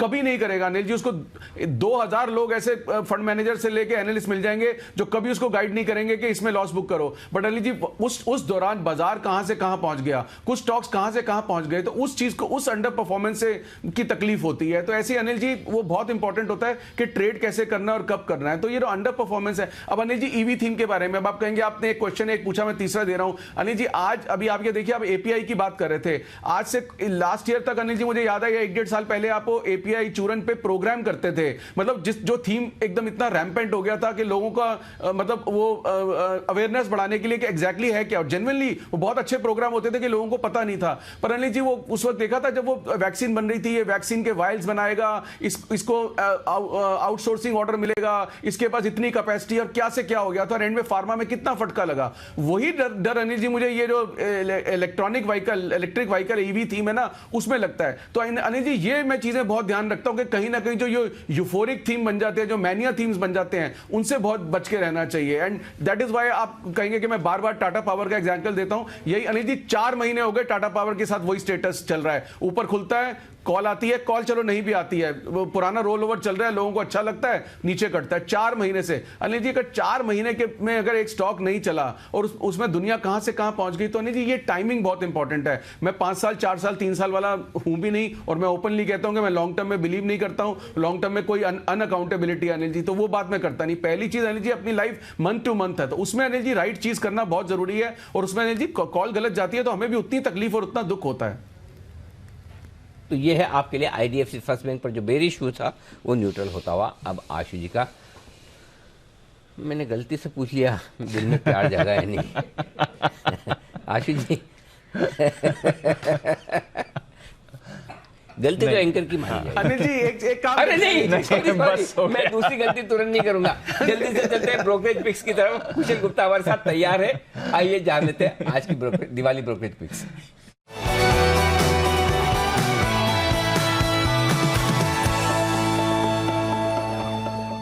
जी कुशल जी बताएं सर। सर 4 बेस्ट पिक्स आ रही है आनंद राठी इन्वेस्टमेंट सर्विसेज की तरफ से, और यहाँ पर सबसे पहला है इंटरेस्टिंग पिक अनुपम रसायन का। आप देखिए स्पेशलिटी केमिकल बनाने वाली एक दिग्गज कंपनी है, 6 मैन्युफैक्चरिंग फैसिलिटीज है और इसमें 26 एमएनसीज को ये सप्लाई करती है। तो ग्लोबली आप देखिए काफ़ी बेहतरीन कंपनी ये लग रही है स्पेशलिटी केमिकल के लिहाज से। इनफैक्ट FY23 में 7 नए प्रोडक्ट्स ये लॉन्च भी करने वाली है, और साथ साथ आप देखिए जिस तरह से कैपेसिटी एक्सपेंशन कंपनी ने ऑलरेडी कर लिया है, उसकी वजह से कंपनी का आगे चलकर प्रोडक्शन भी बढ़ता हुआ नजर आएगा। और इसी वजह से FY22 में जहां पर 1100 करोड़ रुपए की आय थी कंपनी की, FY24 में एक्सपेक्टेड है 1800 करोड़ होती हुई नजर आएगी। तो लगभग 60% से ज्यादा का ग्रोथ इनके रेवेन्यू में आता हुआ नजर आ सकता है। दूसरी बड़ी इंपॉर्टेंट पिक है टार्सन्स प्रोडक्ट्स को लेकर। इनफैक्ट यहां पर भी 21% की अपसाइड पोटेंशियल ये देख रहे हैं, और लगभग 974 रुपए के टारगेट्स यहां पर देते हुए दिख रहे हैं आनंद राठी। इनफैक्ट देश की दिग्गज प्लास्टिक लैबवेयर बनाने वाली कंपनी है, जिसमें ज्यादातर फार्मा कंपनीज जो अपनी आउटसोर्सिंग करती है उनको ये केटर करती है, और साथ ही डायग्नोस्टिक कंपनियों की अगर टेस्टिंग रिक्वायरमेंट बढ़ती है तो इनको भी उससे बड़ा फायदा मिलता हुआ दिखता है। यही नहीं, हाई मार्जिन वाले जो एक्सपोर्ट मार्केट्स हैं उसमें कंपनी का बड़ा फोकस बनता हुआ जा रहा है, और इसी वजह से कंपनी की आय में 300 करोड़ FY22 में इन्होंने किया था, FY24 तक 415 करोड़ रुपए की आय, यानी कि लगभग 33-34% की ग्रोथ यहां पर भी एक्सपेक्टेड है। तीसरा बड़ा काउंटर है SBI, बाजार का दिग्गज PSU बैंक। इनफैक्ट यहां पर सबसे बढ़िया बात है इनकी जो लोन बुक पोर्टफोलियो है वो काफी ज्यादा डाइवर्सिफाइड है, जिस वजह से कंपनी का जो ओवरहैंग होता है एक सेट ऑफ पोर्टफोलियो रिस्क को लेकर वो काफी कम हो जाता है। और साथ ही इंडस्ट्री स्तर पर अगर क्रेडिट ग्रोथ और सिग्निफिकेंटली स्पाइक होता है तो डेफिनेटली SBI उसका बड़ा बेनिफिशियरी हो सकता है। तो 23% की अपसाइड के साथ 650 रुपए के टारगेट्स SBI में आनंद राठी बता रहे हैं। और अंत में आखिरी जो काउंटर है वो है मिसेस बेक्टर फूड्स का। यहां पर काफी इंटरेस्टिंग बेट है, इनफैक्ट हाल ही की रिसेंट लिस्टिंग है, 21% की अपसाइड के साथ 455 रुपए के टारगेट्स मिसेस बेक्टर फूड्स पर ये देते हुए नजर आ रहे हैं। प्रीमियम बिस्किट्स और बेकरी सेगमेंट में कंपनी का कारोबार है, और साथ ही सबसे बड़े इनके क्लाइंट्स होते हैं QSR कंपनियां, जिनके साथ ये अपनी जो रिलेशनशिप है और फर्दर बढ़ा रहे हैं, और इसकी वजह से कंपनी की जो रिकरिंग रेवेन्यूज है वो आगे चलकर और बढ़ती हुई दिखेगी। ओके, तो ये है आपके लिए कुछ बेहतरीन बढ़िया दिवाली पिक्स आती हुई दिख रही हैं जहां पर आप पैसे लगा सकते हैं, और कुछ इंटरेस्टिंग मिड कैप स्टॉक्स भी हैं जहां पर आपको मूव आती हुई दिख सकती है। तो चलिए रखते हैं इन पर नजर। अनुपम रसायन, टार्सन्स प्रोडक्ट्स, मिसेस बेक्टर्स, 3 बेहतरीन mid caps, end of course banking का बिग डैडी SBI, इस पर रखें नजर 650 के टारगेट के लिए। शुक्रिया कुशल ये डिटेल्स शेयर करने के लिए। आइए एक बिगुल है सच्ची जी की तरफ से, बिगुल BTSTT का।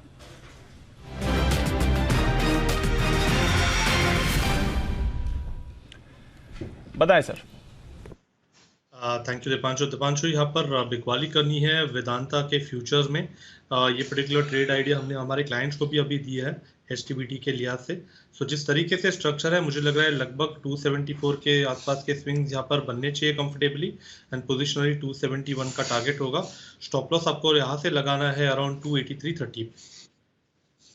83 के स्टॉप लॉस के साथ बेचें वेदांता को। सेल कॉल्स बढ़ रही हैं, अभी बिरला सॉफ्ट की बात करी थी किरण जी ने, और अब वेदांता की बात कर रहे हैं सच जी। बट इस बीच बहुचर्चित ITC ये एक्शन के लिए हो रहा है तैयार, क्योंकि कल आने वाले हैं इसके नतीजे। मैं पूछूंगा। पूछिए सर, बोलिए। ऑफ कोर्स ITC तो हक बनता है 100% हक बनता है। नूपुर जी बताइए ITC के रिजल्ट कैसे आएंगे? सर बहुत अच्छा आएंगे। बहुत ही बढ़िया, बहुत ही बढ़िया। बस इससे ज्यादा कुछ नहीं खत्म हो गया हमारा काम। बताइए डिटेल। इस बार जो अनुमान है उसके हिसाब से आय में 23% की ग्रोथ आप देख सकेंगे। जो ऑपरेटिंग प्रॉफिट्स है वो 17% से बढ़कर आ सकता है। जो FMCG का कंपोनेंट है उसके चलते मार्जिन्स थोड़े से दबाव में होंगे, लेकिन प्रॉफिट 14% से बढ़ के आएगा। आप इंटरेस्टिंग और मोस्ट इम्पॉर्टेंट सिगरेट वॉल्यूम्स का जो एक्सपेक्टेशन है वो 13 से 15% का है इस बार। पिछली बार भी था, कंपनी ने आउट परफॉर्म किया था। एक्सपेक्टेशन है कि इस बार भी आउट परफॉर्मेंस आ सकती है जब सिगरेट वॉल्यूम की बात आती है। तो वहाँ का अगर मार्जिन और एबिट देखें तो वहाँ भी 19% की ग्रोथ की एक्सपेक्टेशन है। एफएमसीजी कंपनीज में हम देख रहे हैं कि मार्जिन दबाव में, क्योंकि कमोडिटी के प्राइसेस काफ़ी फ्लक्चुएट हुए थे, काफ़ी उतार चढ़ाव था, तो उसी के चलते ओवरऑल मार्जिन पे हल्का सा दबाव होगा, लेकिन फिर भी एफएमसीजी की जो आय है वो 12% से इस बार बढ़कर आएगी।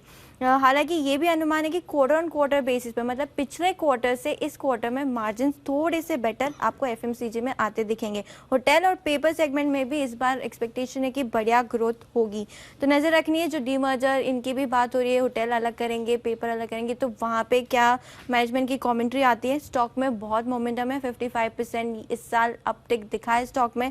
वैल्यूएशन जो 15-16 के थे वो बढ़कर 22-23 के हो गए, लेकिन दूसरी कंपनी से काफ़ी डिस्काउंट पर है। ओके, तो आईटीसी है वो स्टॉक जहाँ पर नंबर्स रहने चाहिए मजबूत, अच्छा एक्शन दिखा सकता है ये स्टॉक नतीजों के लिहाज से। लेकिन नतीजों के पहले आईटीसी वैसे तो मजबूत है और मेरे ख्याल से आज तो नहीं, कल खरीदारी की राय आती हुई दिखी थी आईटीसी पर सुमित जी की तरफ से। सुमित जी की तरफ से भी, सुमित जी और मोदी जी हैं आईटीसी बुल। मोदी जी बताएं सर। जी 365 तक के अपसाइड मूव नजर आते हैं और 325 के स्टॉप लॉस से यहाँ पे खरीदारी करके चल सकते हैं। कोई डिप आता है वहाँ भी खरीदारी करेंगे। जब तक 325 के लेवल को होल्ड करता है हर डिप में खरीदारी करेंगे 365 से 370 के टारगेट्स के लिए। 365-370 के टारगेट के लिए कल एक्चुअली एफएमसीजी कंपनियों के लिहाज से बड़ा दिन है। आईटीसी के भी रिजल्ट्स है, तो एशियन पेंट्स के भी, तो टाटा कंज्यूमर के भी, तीनों के है ना, 3 दिग्गज हैं, तो तीनों के रिजल्ट बना लिया आपने। दोनों के भी बताइए तो लगे हाथ, एशियन पेंट्स भी बता दो और टाटा कंज्यूमर भी। चलो एशियन पेंट के भी जो रिजल्ट्स है वो काफ़ी अच्छे आने वाले हैं, क्योंकि जो अनुमान है उसके हिसाब से आय 23% से इस बार बढ़कर आ सकती है। 8,744 करोड़ का इस बार का अनुमान है। कामकाजी मुनाफा जो होगा वो 73% से इस बार बढ़कर आ सकता है, और जो मार्जिन है वहाँ भी आपको इम्प्रूवमेंट आते दिखेगा। 18% का इस बार का अनुमान है। जो मुनाफा होगा वो करीबन 1,066 करोड़ के आसपास आ सकता है। अब जो डोमेस्टिक डेकोरेटिव पेंट सेगमेंट है वहाँ पे 5% की वॉल्यूम ग्रोथ का एक्सपेक्टेशन है और 16% आप वैल्यू ग्रोथ में देख सकते हैं, क्योंकि इन सारी कंपनीज ने अपने जितने भी प्रोडक्ट्स है उसके दाम बढ़ाए, तो रियलाइजेशंस जो होंगे वो काफ़ी बढ़िया आते दिखेंगे। ड्यूरिंग द क्वार्टर हमने ये भी देखा कि जो कमोडिटी के प्राइस है जो यहाँ पे यूज़ होते हैं वो करीबन 16 से 17% गिर चुके हैं, तो मार्जिन पिछले क्वार्टर से थोड़े से बेटर आते दिखेंगे। अब आगे चल के मैनेजमेंट की जो कॉमेंट्री होगी वॉल्यूम और प्राइस ग्रोथ को लेकर, साथ ही साथ मार्जिन पर, वो इम्पोर्टेंट होगी। और ये स्टॉक एक्चुअली कुछ ज़्यादा परफॉर्मेंस है नहीं इस साल में, फिर भी 52 टाइम्स पर ट्रेड कर रहा है 1 ईयर फॉरवर्ड पर। ओके, तो ये है एशियन पेंट्स, इसके रिजल्ट पर भी रखिएगा नजर। और इस बीच 83 की तरफ पहुंचने की तैयारी करता है। 60 पैसे बहुत ही गजब का गया है ये, अनएक्सपेक्टेड एकदम तेजी से लुढ़का है। और न सिर्फ रुपया बल्कि सारी करेंसी लुढ़कती हुई दिख रही है, चाहे आप देखें येन, पाउंड, युआन, यूरो, सारे के सारे पूरे दुनिया भर के करेंसी मार्केट में एक्शन भरपूर होता हुआ दिख रहा है, गजब का एक्शन होता दिख रहा है। आइए बढ़ते आगे और टाटा कंज्यूमर बताएं। बार नतीजे टाटा कंज्यूमर के इतना कुछ ज़्यादा एक्सपेक्टेशन नहीं है। आय इस बार 10% से बढ़कर आ सकते हैं। कामकाजी मुनाफा 2% से बढ़कर 423 करोड़ के आसपास आ सकता है। मार्जिन यहाँ दबाव में रहेंगे, 100 बेसिस पॉइंट से डिक्लाइन होकर 13% के आसपास आ सकते हैं, और जो मुनाफा होगा वो 268 करोड़ के आसपास आता आपको दिख सकता है। जो कंपनी का टी बिजनेस है, चाय का जो कारोबार है, उसकी वॉल्यूम ग्रोथ इस बार थोड़ी प्रेशर में दिखेगी। 5% की गिरावट का एक्सपेक्टेशन है। जो डोमेस्टिक बिजनेस है उसकी बात करें तो, और इंडिया का जो फूड बिजनेस है वहाँ पे आपको ग्रोथ दिखेगी, उसी के चलते थोड़ा ऑफसेट है, इसलिए आय में 10% बढ़त इस बार एक्सपेक्टेड है।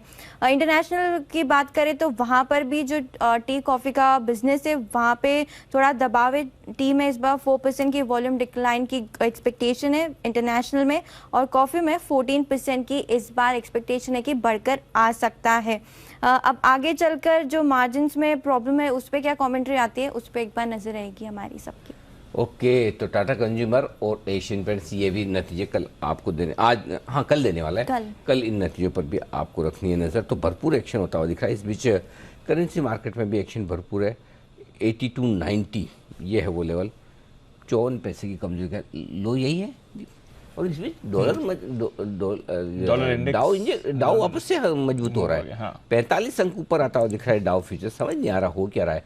एक और करेंसी मार्केट अच्छी खासी कमजोरी के संकेत दे रहा है, लेकिन दूसरी ओर अगर आप देखें तो डाउ फ्यूचर्स फिर से मजबूत होते दिख रहे हैं। खबर भी कोई ऐसी आ नहीं रही है खास अनिल जी जिसकी वजह से एक्सप्लेन कर सके कि सडनली ऐसा क्या हुआ है। आई मीन इनकी बॉन्ड यील्ड ऊपर गई है, वो एक बात है, मंदी के डर और बाकी सारे डर तो काफ़ी समय से चल ही रहे हैं, बट ऐसा कोई फ्रेश ट्रिगर अभी तो स्क्रीन पर या खबरों के दम पर नहीं दिख रहा जो ये एक्सप्लेन कर पाए कि सडनली इतनी बड़ी गिरावट क्यों आई है। और डेफिनेटली 60 पैसे इंट्राडे कम नहीं है, in fact I think one of the highest ever intraday falls रहेगा अगर आप एब्सोल्यूट बेसिस पर देखें। ये जो आपने अभी अभी बनते हुए देखा है 50 पैसे इंट्राडे अब आपको गिरते हुए दिखा है, 0.6% की गिरावट आ रही है रुपए में। आइए कुछ और स्टॉक्स भी हैं और कॉल्स भी लेनी है एक्सपर्ट्स के साथ। एक दो काउंटर्स पर और नज़र डालिए जहां पर आपको मूव आती हुई दिख रही है। अब थोड़ा मोमेंटम में आने की कोशिश कर रहा है रिलायंस, देखते हैं ये सहारा दे रहा है इंडेक्स को हल्का फुल्का। और एक्सिस बैंक इसके नतीजों से पहले यहाँ पर थोड़ा एक्शन आपको बढ़ा। एक्सिस कैसे रहेंगे नतीजे ये तो आपको बताते हैं, बट एक बार ज़रा चार्ट्स पर चेक ले लिया जाए जहाँ तक एक्सिस का सवाल है। किरण जी ज़रा देखें सर एक्सिस बैंक के काउंटर को। दीप, एक्सिस बैंक का चार्ट पैटर्न काफी स्ट्रांग है और इसे मल्टीपल हाई ईयर ब्रेकआउट मिला है, तो मेरा मानना है कि पोजिशनल व्यू रखना चाहिए आपको और बड़ा लंबा व्यू रखना चाहिए। जिस तरीके से ये ब्रेकआउट हुआ है बहुत ही शानदार है। आपका स्टॉप लॉस 815 का स्ट्रिक्ट रहना चाहिए end of day closing basis पे, और मेरा मानना है कि पहला प्राइमरी टारगेट इसका 560 के आसपास रहेगा। इधर रिव्यू लेना चाहिए, पर मेरा मानना है कि ये अगर आपको 6-7 महीने का व्यू लेते हैं तो ये 1050 1100 के लेवल्स भी दिला सकता है। तो बैंकिंग सेक्टर में से ये एक स्टॉक रहेगा जो कि आउट परफॉर्मेंस दिलाता नजर आ जाना चाहिए।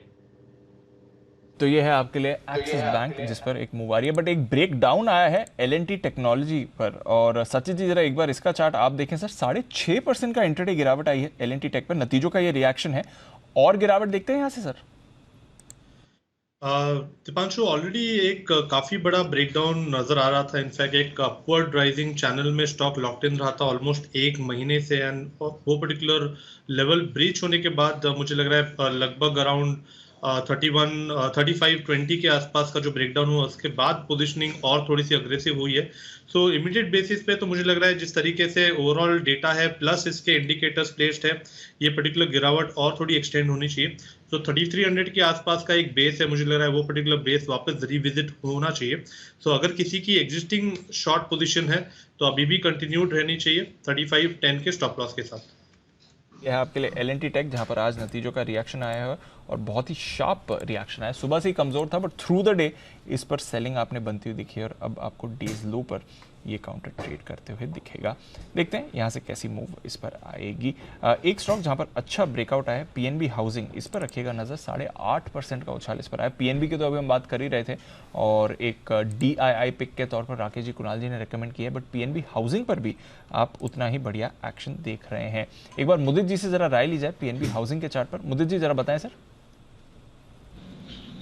ये अच्छे चार्ट बने हुए हैं और स्टॉक में कुछ कंसोलिडेशन था, वो ब्रेकआउट आया है और 380 के आसपास स्टॉक ने ट्रिपल बॉटम पैटर्न कंप्लीट किया, वहां से बढ़िया बाउंस बैक दिखा रहा है। जो चार्ट्स दिख रहे हैं यहाँ से अभी और तेजी बनेगी। 450 तक के अपसाइड मूव PNB हाउसिंग में नजर आएंगे। बिल्कुल यहाँ पर पोजीशन है, होल्ड करके चलेंगे। कोई डिप आता है, डिप में भी बाय करके चलेंगे। 450 तक के टारगेट्स के लिए स्टॉप लॉस रहेगा 408 का। ओके, तो 408 के स्टॉप लॉस के साथ PNB हाउसिंग पर करें खरीदारी। PNB हाउसिंग दोनों ही बढ़िया एक्शन में है। बैन से बेनिफिट, इसका भी अपडेट ले लेते हैं क्योंकि धीरे धीरे बैन लिस्ट बढ़ चुकी है। 5 स्टॉक्स हैं वायदा कारोबार में, बैन में क्या बदलाव हो सकते हैं जानते हैं आशीष के साथ।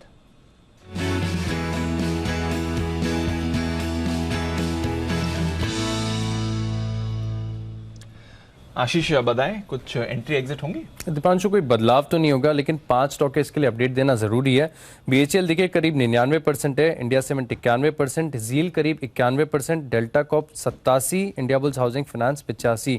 तो ये जो 5 स्टॉक है वो बैन में बने रहेंगे। फ्रेश एंट्री किसी की भी नहीं होगी। एंट्री अभी फिलहाल किसी की नहीं हो रही है, लेकिन अगर होगी तो सबसे पहले इंडिया बुल्स हाउसिंग फाइनेंस की होगी क्योंकि करीब करीब 85% हो गई है। तो ये जो 5 स्टॉक बैन में है, बैन में बने रहेंगे।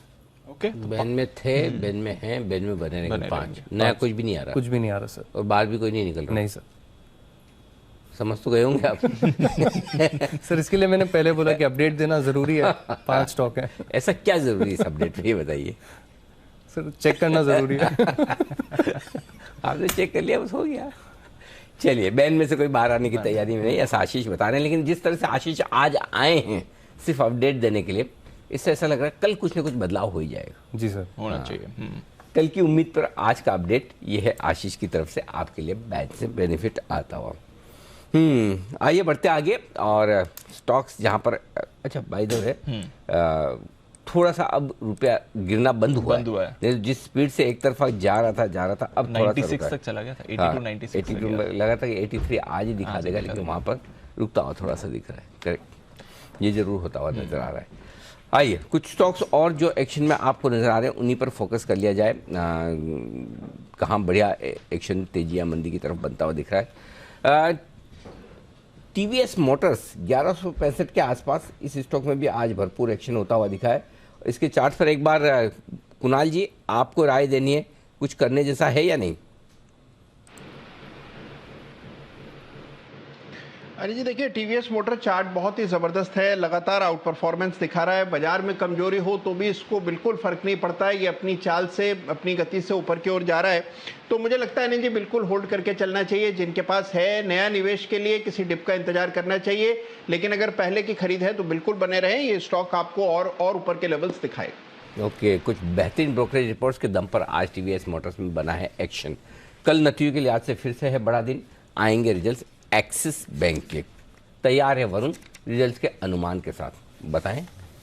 अच्छे नतीजे रहने वाले अनिल जी, हमारा अनुमान तो यही है। Very good. लोन ग्रोथ अगर आप देखेंगे तो करीब 18% के आसपास, डिपॉजिट ग्रोथ 12% के आसपास रहने वाली है। तो यही साफ दर्शा रही है कि कंपनी की ओवरऑल ग्रोथ जो है वो काफ़ी बेहतर है। रिटेल और एसएमई सेगमेंट जो है वहाँ से बेहतर ग्रोथ होगी, लेकिन हाँ ट्रेजरी लॉसेस इस कंपनी को भी होने वाले। स्लिपेजेस हमारा अनुमान है 3,500 करोड़ के आसपास रहेंगे। इसके चलते एनआईआई करीब 25% बढ़ेंगे, 9,900 करोड़ के आसपास ही आने वाले हैं, 7,900 करोड़ से बढ़कर यानी कि 2,000 करोड़ का इजाफा होने वाला है। मुनाफे में अच्छा खासा इजाफा होगा, साल दर साल करीब 4,500 करोड़ के आसपास कंपनी का मुनाफा आ सकता है। ग्रॉस एनपीए नेट एनपीए थोड़ा बहुत सुधार इसमें हो सकता है। नेट इंटरेस्ट मार्जिन जो है उसमें अच्छी खासी बढ़ोतरी का अनुमान लगाया जा रहा है। तो एक अच्छे नतीजों का अनुमान जो है वो एक्सिस बैंक से लगाया जा रहा है। मुनाफे के फ्रंट पे अगर आप देखेंगे तो आईसीआईसीआई, इनफैक्ट मुनाफा नहीं, केवल मुनाफा और एनआईआई दोनों देखेंगे तो आईसीआईसीआई बैंक से अच्छा प्रदर्शन जो है वो शायद इस बार एक्सिस बैंक का आपको देखने मिल सकता है। ओके, एक्सिस बैंक ये है आपके लिए।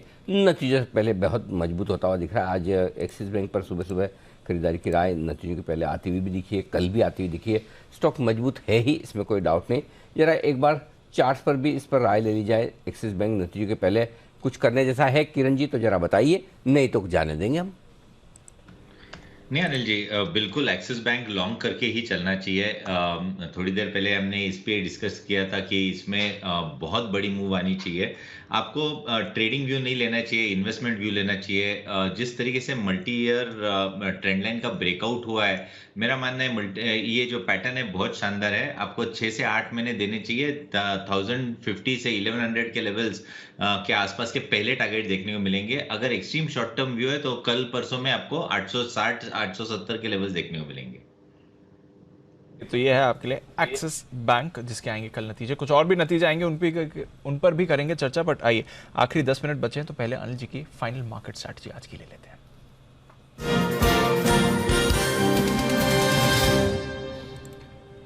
रुपए की तो परेशानी है सर, 50 पैसे कमजोर है। बट डाउ फ्यूचर्स माफ कीजिएगा, ये संभल चुके हैं, 45 पॉइंट ऊपर दिख रहे हैं। नैस्डैक फ्यूचर्स में आपको आधे % की बढ़त दिख रही है। तो लगातार चौथे दिन आज आप नैस्डैक में तेजी देख सकते हैं अगर ये गेन्स होल्ड करती हैं शाम को। हाउसिंग डेटा भी आने वाला है उनका, वो भी इंपॉर्टेंट फैक्टर रहेगा। कच्चा तेल 90 पर है, कोई परेशानी वाली बात नहीं है। यूरोपीय बाजार भी अच्छे मोमेंटम में। तो ग्लोबल संकेत तो ठीक है, बस ये एक डॉलर और बॉन्ड यील्ड थोड़ा चिंता दे रहे हैं। क्या करना है सर? क्या करना है? कुछ भी नहीं करना। अच्छा, क्योंकि करेंसी मार्केट में कभी कभी आपको ये संकेत देता है कि कुछ बड़ा कुछ अलग होने की तैयारी में, जो कि बड़े कंफर्ट वाले सिग्नल नहीं आ रहे। समझो आज डॉलर इंडेक्स बढ़ जाए तो, और वैसे भी अमेरिका में आप देख रहे हैं दिन के दौरान डाउ फ्यूचर्स में अमेरिका में ट्रेडिंग सेशन, एक दिन तेजी एक दिन मंदी, 2 दिन तेजी हो गए। तो आई थिंक ओवरनाइट रिस्क रखने जैसा मार्केट है नहीं है। दोनों ही तरफ, नॉट ओनली, मतलब रिस्क का मतलब ऐसा नहीं कि रिस्क खाली तेजी करने वालों को ही होती है। आशीष जी बैठे हैं इसलिए हम मानते हैं कि तेजी करने वालों को ज्यादा होती है। ऐसा वो है इसलिए मानते हैं जी। मंदी करने वालों को भी होती कभी कभी, ऐसा वो है इसलिए हम मानते हैं। बाकी हमारे हिसाब से दोनों को बराबर होती है। तो तेजी और मंदी दोनों को रिस्क होती है। सो आई थिंक बेहतर ये है, तकनीकी तौर पर आप देखेंगे आपके बाजार हरे निशान में बंद हो रहे हैं, 17,500 के ऊपर बंद हो रहे हैं। 17,525 की जिस क्लोजिंग की हम बात करें लगभग वहाँ पर बंद हो रहे हैं। डाउ फ्यूचर्स भी 50 ऊपर ही है, कोई ऐसी समस्या नहीं है। लेकिन जब आपकी करेंसी आपको दिख रही है कि 50 पैसे कमज़ोर है, बाकी करेंसी कमज़ोर है, थोड़े डिस्कम्फर्ट के साइन आ रहे हैं कल वीकली एक्सपायरी, तो ओवरनाइट पोजीशन कम से कम रखें। लॉन्ग पोजीशन है 17,300 का पुट आपके हाथ में होना चाहिए हेजिंग करने के लिहाज से। शॉर्ट है 17,700 का कॉल आपके हाथ होना चाहिए। बैंक निफ्टी पर अगर आप लॉन्ग हैं तो आपको 40,000 का पुट रख के लेना चाहिए, 40,200 का आपकी इच्छा पर है। शॉर्ट है तो 40,600 का कॉल ऑप्शन आपके पास होना चाहिए। आइदर साइड आपके पास एक हेजिंग जरूर होनी चाहिए ताकि रिस्क ओवरनाइट कम रहे। ओवर टू यू आशुष जी, ठीक है या कुछ बदलाव करना है? नहीं अनिल जी, बिल्कुल ठीक है। एंड इसीलिए अगर आपने नोटिस किया होगा अनिल जी, थोड़ा सा बायस पॉजिटिव है इंडेक्स में, जिसकी वजह से स्प्रेड बनाया और ऑप्शन के थ्रू बनाया और ऑप्शन बेची भी है। प्रिसाइजली इसी रीजन के लिए अनिल जी के नैरो रेंज में कोई पैसे आनी जानी नहीं हो, इन्वॉल्वमेंट भी रहे, और अगर 100 पॉइंट ऊपर बढ़ जाता है किसी के चलते तो पैसे आ जाएं। और अगर किसी न्यूज़ के चलते, जो आपने बिल्कुल ठीक ऑब्जर्वेशन मिली कि इतना ज़्यादा जिस तरह से सीवियर फॉल, स्टीप फॉल रुपए में आया, कुछ तो अनिल जी कोई रीज़न हुआ है, उसके चलते अगर गैप डाउन खुल गया तो ऑप्शन के थ्रू कोई लॉस भी नहीं होगा। तो अनिल जी ट्रेड तो वॉलिटिलिटी बढ़ती रहेगी, और वॉलिटिलिटी बहुत अच्छी है ट्रेडर्स के लिए, मैं तो बोलता हूँ अपॉर्चुनिटीज़ निकलती हैं, तो बट ट्रेड ध्यान से करना है। तो Anil ji I totally agree what you said कि जो आपने अभी डॉलर की ऑब्जर्वेशन भी बोली, और अनिल जी आपने जो आज मॉर्निंग में डॉलर वर्सेज अदर करेंसीज का जो आपने व्यू भी शेयर किया था, आई थिंक बहुत सारे लेमैन लोगों को बहुत अच्छा लगा वो भी जो आपने कवर किया था, क्योंकि विच इज एक्चुअली राइट कि डॉलर बहुत स्ट्रांग हो रहा है, डॉलर एज ए करेंसी। तो इसलिए नहीं कि इंडिया सिर्फ खराब हो रहा है, इंडिया तो आउट परफॉर्म कर ही रहा है, that is a true statement. It is not that कि इसमें कोई किसी की इंक्लिनेशन है या कोई रीजन है। तो आई थिंक जो आपने मार्केट में व्यू बोला अनिल जी बिल्कुल ठीक है, क्योंकि अच्छी चीज तो लग रही है अनिल जी, लेकिन कुछ ना आज आप देखिए अनिल जी क्या चीज है। देखिए डाउ फ्यूचर्स पॉजिटिव है, आपने बोला, इंडेक्स भी हमारा पॉजिटिव है, दोनों पॉजिटिव में बंद हो रहे हैं। लेकिन अगर आप ब्रॉडर मार्केट देखें अनिल जी, निफ्टी 50 के स्टॉक भी है, डेरिवेटिव्स के काफी सारे स्टॉक 1-2% नीचे बंद हो रहे हैं, मेटल्स नीचे बंद हो रहे हैं, या बाकी भी जो स्टॉक हैं पावर ये वो सब काफी सारे नीचे बंद हो रहे हैं। तो ये जो अनिल जी मार्केट है ना, ये थोड़ी सी कंफ्यूजिंग होती है, इसको बहुत ध्यान से ट्रेड करना पड़ता है। ये मार्केट थोड़ी कंफ्यूजिंग है अनिल जी। मैं डेटा भी देख रहा था सर, आई मीन यूरोप का इन्फ्लेशन डेटा आया है, जो फर्स्ट एस्टिमेट आ गया था 10% के आसपास रह सकता है, 9.9% आया है। तो वहाँ से कोई ऐसा सरप्राइज नहीं है जो बाजार को नहीं मालूम था। और यूके का इन्फ्लेशन डेटा आज करीब 12 बजे आया था, वो 10% पे था, बट ये नोन फैक्टर्स थे। तो आई डोंट नो अगर इस पर रिएक्ट किया है या कहाँ पर, क्योंकि यूरोप के बाजारों में वैसा रिएक्शन नहीं है, बट डेफिनेटली अमेरिकी बॉन्ड यील्ड और डॉलर दोनों ही काफ़ी शार्प मूव्स इस समय आपको दिखा रहे हैं। आइए हम बात कर रहे थे बजाज फाइनेंस की, और इसके भी आने वाले हैं कल नतीजे। एक बार जल्दी से वरुण से भी पूछा जाए, बजाज फाइनेंस, वरुण कैसे रहेंगे इनके नतीजे? अच्छे रहेंगे, नतीजे अच्छे रहेंगे, उसमें कोई डाउट ही नहीं है। और एक तो जो लो बेस है उसका भी थोड़ा बहुत फायदा इस कंपनी को मिलेगा। एनआईआई करीब 28% बढ़ेंगे, 5,500 करोड़ के आसपास ही आने वाले हैं। जो कंपनी का मुनाफा है 1480 करोड़ से बढ़ के करीब 2700 करोड़ के आसपास आएगा, यानी कि 82% के आसपास की यहाँ बढ़ोतरी होगी। प्रोविजनिंग कम होगी, नेट इंटरेस्ट मार्जिन जो है वो काफ़ी हद तक फ्लैट रह सकते हैं। कंपनी ने जो क्वार्टरली अपडेट दिया था उसमें अगर आप देखेंगे तो जो नए लोन्स जोड़े गए थे उसमें करीब 8% के आसपास की साल दर साल बढ़ोतरी हुई थी। क्वार्टर हालांकि वो गिरा था।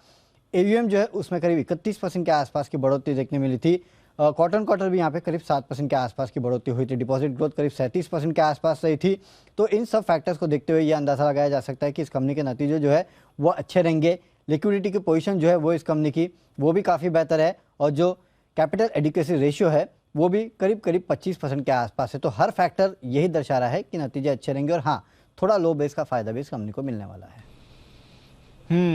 तो ये है आपके लिए बजाज फाइनेंस, और जय भी है हमारे साथ। एक बार जय से जरा बजाज फाइनेंस के चार्ट पर राय ली जाए। जय जरा देखें बजाज फाइनेंस इंपॉर्टेंट लेवल्स कल नतीजों से पहले।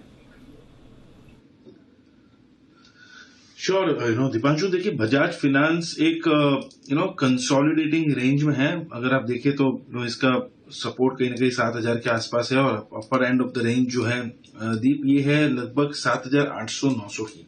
सो रिस्क रिवॉर्ड पर्सपेक्टिव मुझे ऐसा लग रहा है कि आप लॉन्ग साइड पर बने रह सकते हैं, because it's near to its support level, और ऊपर में लगभग 7,800-900 तक की जगह यहां से बन रही है। सो एक chance I think long side पर डेफिनेटली लिया जा सकता है। जो हिसाब से पिछले कुछ दिनों से इस लेवल्स को ये होल्ड कर रहा है दीप, मुझे ऐसा लग रहा है कि जब तक ये लेवल्स होल्ड किए हुए हैं तब तक बजाज फाइनेंस में आप लॉन्ग साइड पर बने रहे। तो ये है आपके लिए बजाज फाइनेंस, लॉन्ग साइड पर अगर आप चाहें तो बने रह सकते हैं। फाइनेंशियल्स वैसे तो आपको अच्छा सपोर्ट दे ही रहे हैं बाजार के एक्शन का, जहां तक सवाल है। आइए फिर क्लोजिंग की तरफ बढ़ते हैं और इवेंटफुल मिडवीक ट्रेडिंग सेशन रहा है हमारे लिए। शुरुआत अच्छी हुई, लग रहा था एक बार फिर से बाजार आपको थोड़ा अच्छा मोमेंटम दिखा सकते हैं, 17,600 के ऊपर भी आप गए थे, बट वहां के लेवल्स फिर होल्ड नहीं कर पाए और एंड ऑफ ट्रेड आप वापस 17,500 के करीब ही क्लोजिंग दे रहे हैं। आइए फाइनल क्लोजिंग के फिगर्स दूं उससे पहले एक बार जल्दी से एक जय का एक कॉल ले लेते हैं। बिना बिगुल के जय, बताएं आपका जैकपॉट कॉल। बिल्कुल दीपांशु, मुझे पसंद है नेस्ले। इसका फ्यूचर्स खरीदने की सलाह है मेरी। नेस्ले के फ्यूचर्स की जबरदस्त ब्रेकआउट आज देखने मिल रहा है दीप। इसमें 19,775 के आसपास है, तो 19,775 से लेकर 800 की रेंज में आप नेस्ले फ्यूचर्स को खरीदें दीप। यहाँ पे आपका जो स्टॉप लॉस होगा that can be place at 19,340, 19,340 पर एक स्टॉप लॉस रखिए। और जो टारगेट्स दीपांशु निकल कर आ रहे हैं, इसका पहला टारगेट बनेगा 20,300 का and second target will B 20,827, 20,827 का। ये दो टारगेट्स के लिए आपको खरीदना है नेस्ले फ्यूचर्स। इसमें मुझे ऐसा लग रहा है कि गोइंग फॉरवर्ड अच्छी मूव आपको देखने मिल सकती है। इसलिए 20,000 के पार जाने की तैयारी कर रहा है, 20,300 और 20,827 ये है आपके लिए लेवल्स नेस्ले के। आइए फिर क्लोजिंग की तरफ बढ़ते हैं और इवेंटफुल मिडवीक सेशन जैसे मैं कह रहा था बंद होने की तैयारी में है। एक्शन आपको भरपूर दोनों तरफ का मिला है, हालांकि रेंज बहुत ही छोटी रही है, सिर्फ 100 पॉइंट के दायरे में निफ्टी ने कारोबार किया है। बैंक निफ्टी सुबह अच्छी लीडरशिप दिखा रहा था, एंड में करीब 75 पॉइंट ऊपर बंद होने की तैयारी में। एचडीएफसी बैंक दोनों में थी खरीदारी और बाजार को सहारा मिला। रिलायंस इंडस्ट्रीज 2% ऊपर था, आईटीसी नतीजों से पहले मजबूत, साथ ही बजाज ऑटो, एक्सिस नतीजों से पहले एक्शन में, Kotak bank, Apollo hospitals, UltraTech नतीजों के बाद और डिवीज यहां पर भी आपको पॉजिटिव मोमेंटम दिख रहा था। पर गिरावट थी मेटल्स में, जेएसडब्ल्यू स्टील कमजोर, टॉप लूजर निफ्टी का। कमजोरी थी आईटी में, इन्फोसिस और एचसीएल टेक दोनों में ही आपको वीकनेस दिखी। एलएनटी, टीसीएस, एचयूएल जैसे दिग्गजों में भी कुछ बड़ा एक्शन नहीं था। आईसीआईसीआई बैंक भी 0.5% नीचे कमजोर हो रहा है, but stock specific action index के बाहर आपने काफी ज्यादा देखा है। वायदा कारोबार की अगर आप बात कर लें तो कॉनकोर और सिंजीन दोनों में बड़ा एक्शन था, 7% की तेजी आपने यहां पर आती हुई देखी। जहां तक सवाल के दोनों के एक्शन के सवाल की बात है, टीवीएस मोटर्स 3.5% ऊपर, पीबीआर कंसेंसस बाय एक्सपर्ट्स की तरफ से अच्छी खरीदारी। अपोलो टायर्स आज एक बढ़िया रिपोर्ट आई थी, इस पर आप एक्शन देख रहे थे। एक बार रुपए को भी पुल अप कर देते हैं, 82.99 पर रुपया है, 83 का लेवल टच करने की तैयारी में। 82.99 का फिलहाल नया रिकॉर्ड लो रुपया आपके लिए बनाते हुए दिख रहा है, इस पर रखिए नजर। IRCTC, ITC, Nestle, Shree Cement, Navin Fluorine, MCX, GNFC, कुछ और काउंटर्स जहां पर आपने अच्छी 83 का लेवल आ गया है रुपए पर, ये आपके सामने इस समय फ्लैश हो रहा है। तो पहली बार इतिहास में 83 का लेवल रुपए ने टच किया है। 7-8 दिनों की कंसोलिडेशन के बाद आज एक बड़ा ब्रेकडाउन रुपए पर आ रहा है। स्टॉक प्राइसेस का तो मूवमेंट आज के लिए इंपॉर्टेंट है ही, बट बड़ी खबर है रुपए को लेकर। 83 आज ही 64 पैसे की आपने कमजोरी देखी है। इंट्राडे में one of the biggest absolute falls रुपए के लिए लाइफ टाइम लो पर आता हुआ रुपया इस वक्त आपके सामने, ये है आज की सबसे बड़ी हाईलाइट। मार्केट काम बंद हुआ 30 पॉइंट ऊपर या बैंक निफ्टी पर 50-60 पॉइंट ऊपर, ये बड़ी बात नहीं है। हालांकि डाउ फ्यूचर्स शार्प रिकवरी दिखाकर अब वापस से 100 पॉइंट ऊपर है, लेकिन करेंसी मार्केट की कमजोरी ये इंटरेस्टिंग है और इस लिहाज से देखना होगा कि कल क्या कुछ होता है। आइए बढ़ते आगे और बाजार बंद होने के बाद के एक्शन पर करते हैं फोकस। क्या इस दिवाली पर सोने में निवेश करना फ़ायदेमंद होगा और अगली दिवाली तक सोने का भाव कहाँ तक पहुँच सकता है और निवेश करने के सबसे बेहतरीन तरीके क्या है? गोल्ड पर 24 कैरेट गोल्ड शाम 5:30 बजे आज मिस मत कीजिएगा।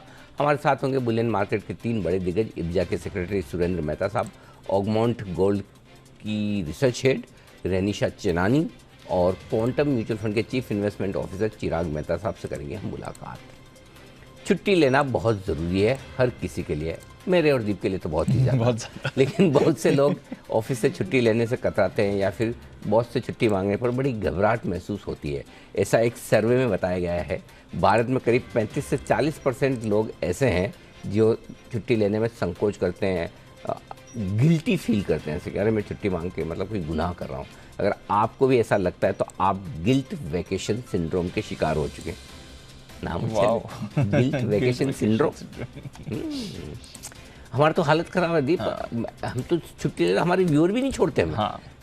हाँ 2 दिन में या तो 1 आध दिन तो देखेंगे कहाँ गए और 4-5 दिन बीच में जय ठक्कर ने छुट्टी ले जी, जय ने छोड़ दिया क्या? मतलब ऐसा कितने लोग हाँ, 3 दिन अगर दीप नहीं आया, दीप ने छोड़ दिया, दूसरा चैनल चलेगा। मतलब हमारा तो वो भी दूसरी प्रॉब्लम बहुत है। ज्यादा। तो अब ये सब पढ़ने के बाद हम भी छुट्टी लेंगे, ध्यान में रखिएगा।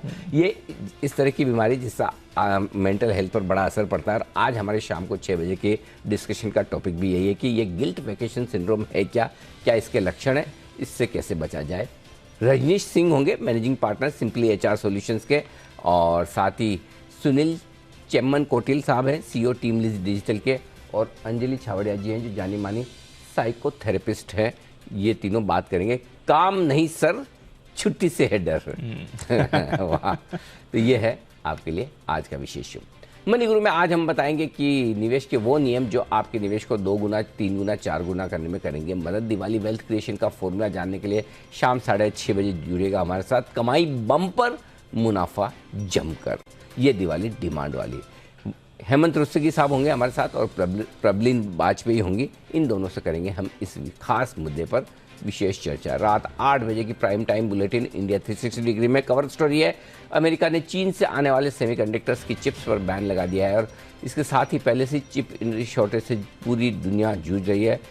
हम विश्लेषण करेंगे चीन के चिप पर US के बैन का क्या असर पड़ेगा दुनिया भर की इकोनॉमी पर, और भारत के लिए क्या मायने। चीन के चिप का चैप्टर क्लोज, ये अच्छा है, चीन के चिप का चैप्टर क्लोज। अक्सर कहा यह जाता है कि रोजाना 10,000 स्टेप यानी कि कदम चलने से आप मोटापे का शिकार नहीं होते, लेकिन हाल ही में एक स्टडी हुई है जिसके मुताबिक स्वस्थ रहने के लिए आपको 10,000 से भी कम स्टेप में काम चलना। वाह, बहुत ही बड़ी। ये भाई साहब को नहीं जिन्होंने स्टडी की, धन्यवाद। बहुत बड़ी। कोई ऐसी भी करो, सोते सोते भी ऐसा हो। इंडिया 360 डिग्री में हम बताएंगे आपको स्वस्थ रहने के लिए 10,000 स्टेप ना भी चले तो कितने चलें, जरूरी कितने, चलते चलते स्टेप याद रखना। ये हमारी एक और कवर स्टोरी। देखो ऐसी खबरें देखोगे, सुनोगे, पढ़ोगे तो थोड़ा कुछ फायदा भी होगा, एंजॉय भी होगा, स्वस्थ रहोगे, मस्त रहोगे, फैमिली में आसपास में जो बैठा अच्छा लगेगा। और वही चीखने चिल्लाने वाले पॉलिटिकल डिबेट देखोगे तो अपने घर वाले ही खराब लगेंगे, है ना। तो इसलिए थोड़ा जो अच्छा कंटेंट देखो, बढ़िया देखो। हमारी टीम शाम को बड़ी कोशिश करती है आपको बढ़िया चीजें दिखाने के लिए। फाइनल क्लोजिंग 17,512, 25 पॉइंट ऊपर निफ्टी पर हम हुए हैं बंद, और बैंक निफ्टी पर 54 अंकों की तेजी के साथ 40,373, 59,107, 146 अंकों की तेजी रही। सेंसेक्स में 96 पॉइंट ऊपर है डाउ फ्यूचर्स, और रुपया 83 रुपये 2 पैसे पर 66 पैसे की कमजोरी। छोड़ दिया आज पूरा, बिल्कुल गया काम। और ग्लोबली सब जगह करेंसी जा रही, तो फिर देखिए जाने दो टाइप्स वाला मामला है। 1% से ज़्यादा की कमजोरी। सिंगल डे फॉल में, बड़े फॉल में से एक ये रुपया आज का फॉल है। मेरे ख्याल से पैसे के टर्म में तो वन ऑफ द बिगेस्ट होगा। तो चलिए देखते हैं, करेंसी मार्केट में अभी भी समय है, बंद होने की जल्दीबाजी है नहीं इनको। 3:30 हो जाते तो बढ़िया रहता था, बट ठीक है। ओह सॉरी, करेंसी भी तो 3:30। हाँ, करेंसी भी तो हो गया। हाँ, गिरना बंद 3:30 ही है आज के लिए, डन। पहले 5 बजे वाला याद रह गया मुझे। मैं वो डर वही था कि और 1.5 घंटा कर देगा। चलो, thank you, done for the day. साथ में मजे ही उसमें, साथ में गिरे साथ में बढ़े, है ना, बस और नहीं। आज के मृत्युंजय का अलग हिसाब किताब है, उनकी मर्जी। चलते मृत्युंजय के पास। उससे पहले कुणाल जी, राकेश जी, सचिन जी, किरण जी, आशु सर, और साथ ही मुदित जी, जय ठक्कर साहब, आप सबका बहुत बहुत शुक्रिया आज साथ देने के लिए। कल तो वीकली एक्सपायरी का दिन है, गुरुवार है। कल सुबह आप सबसे होगी फिर से मुलाकात। मुझे दीप को इजाज़त दीजिए।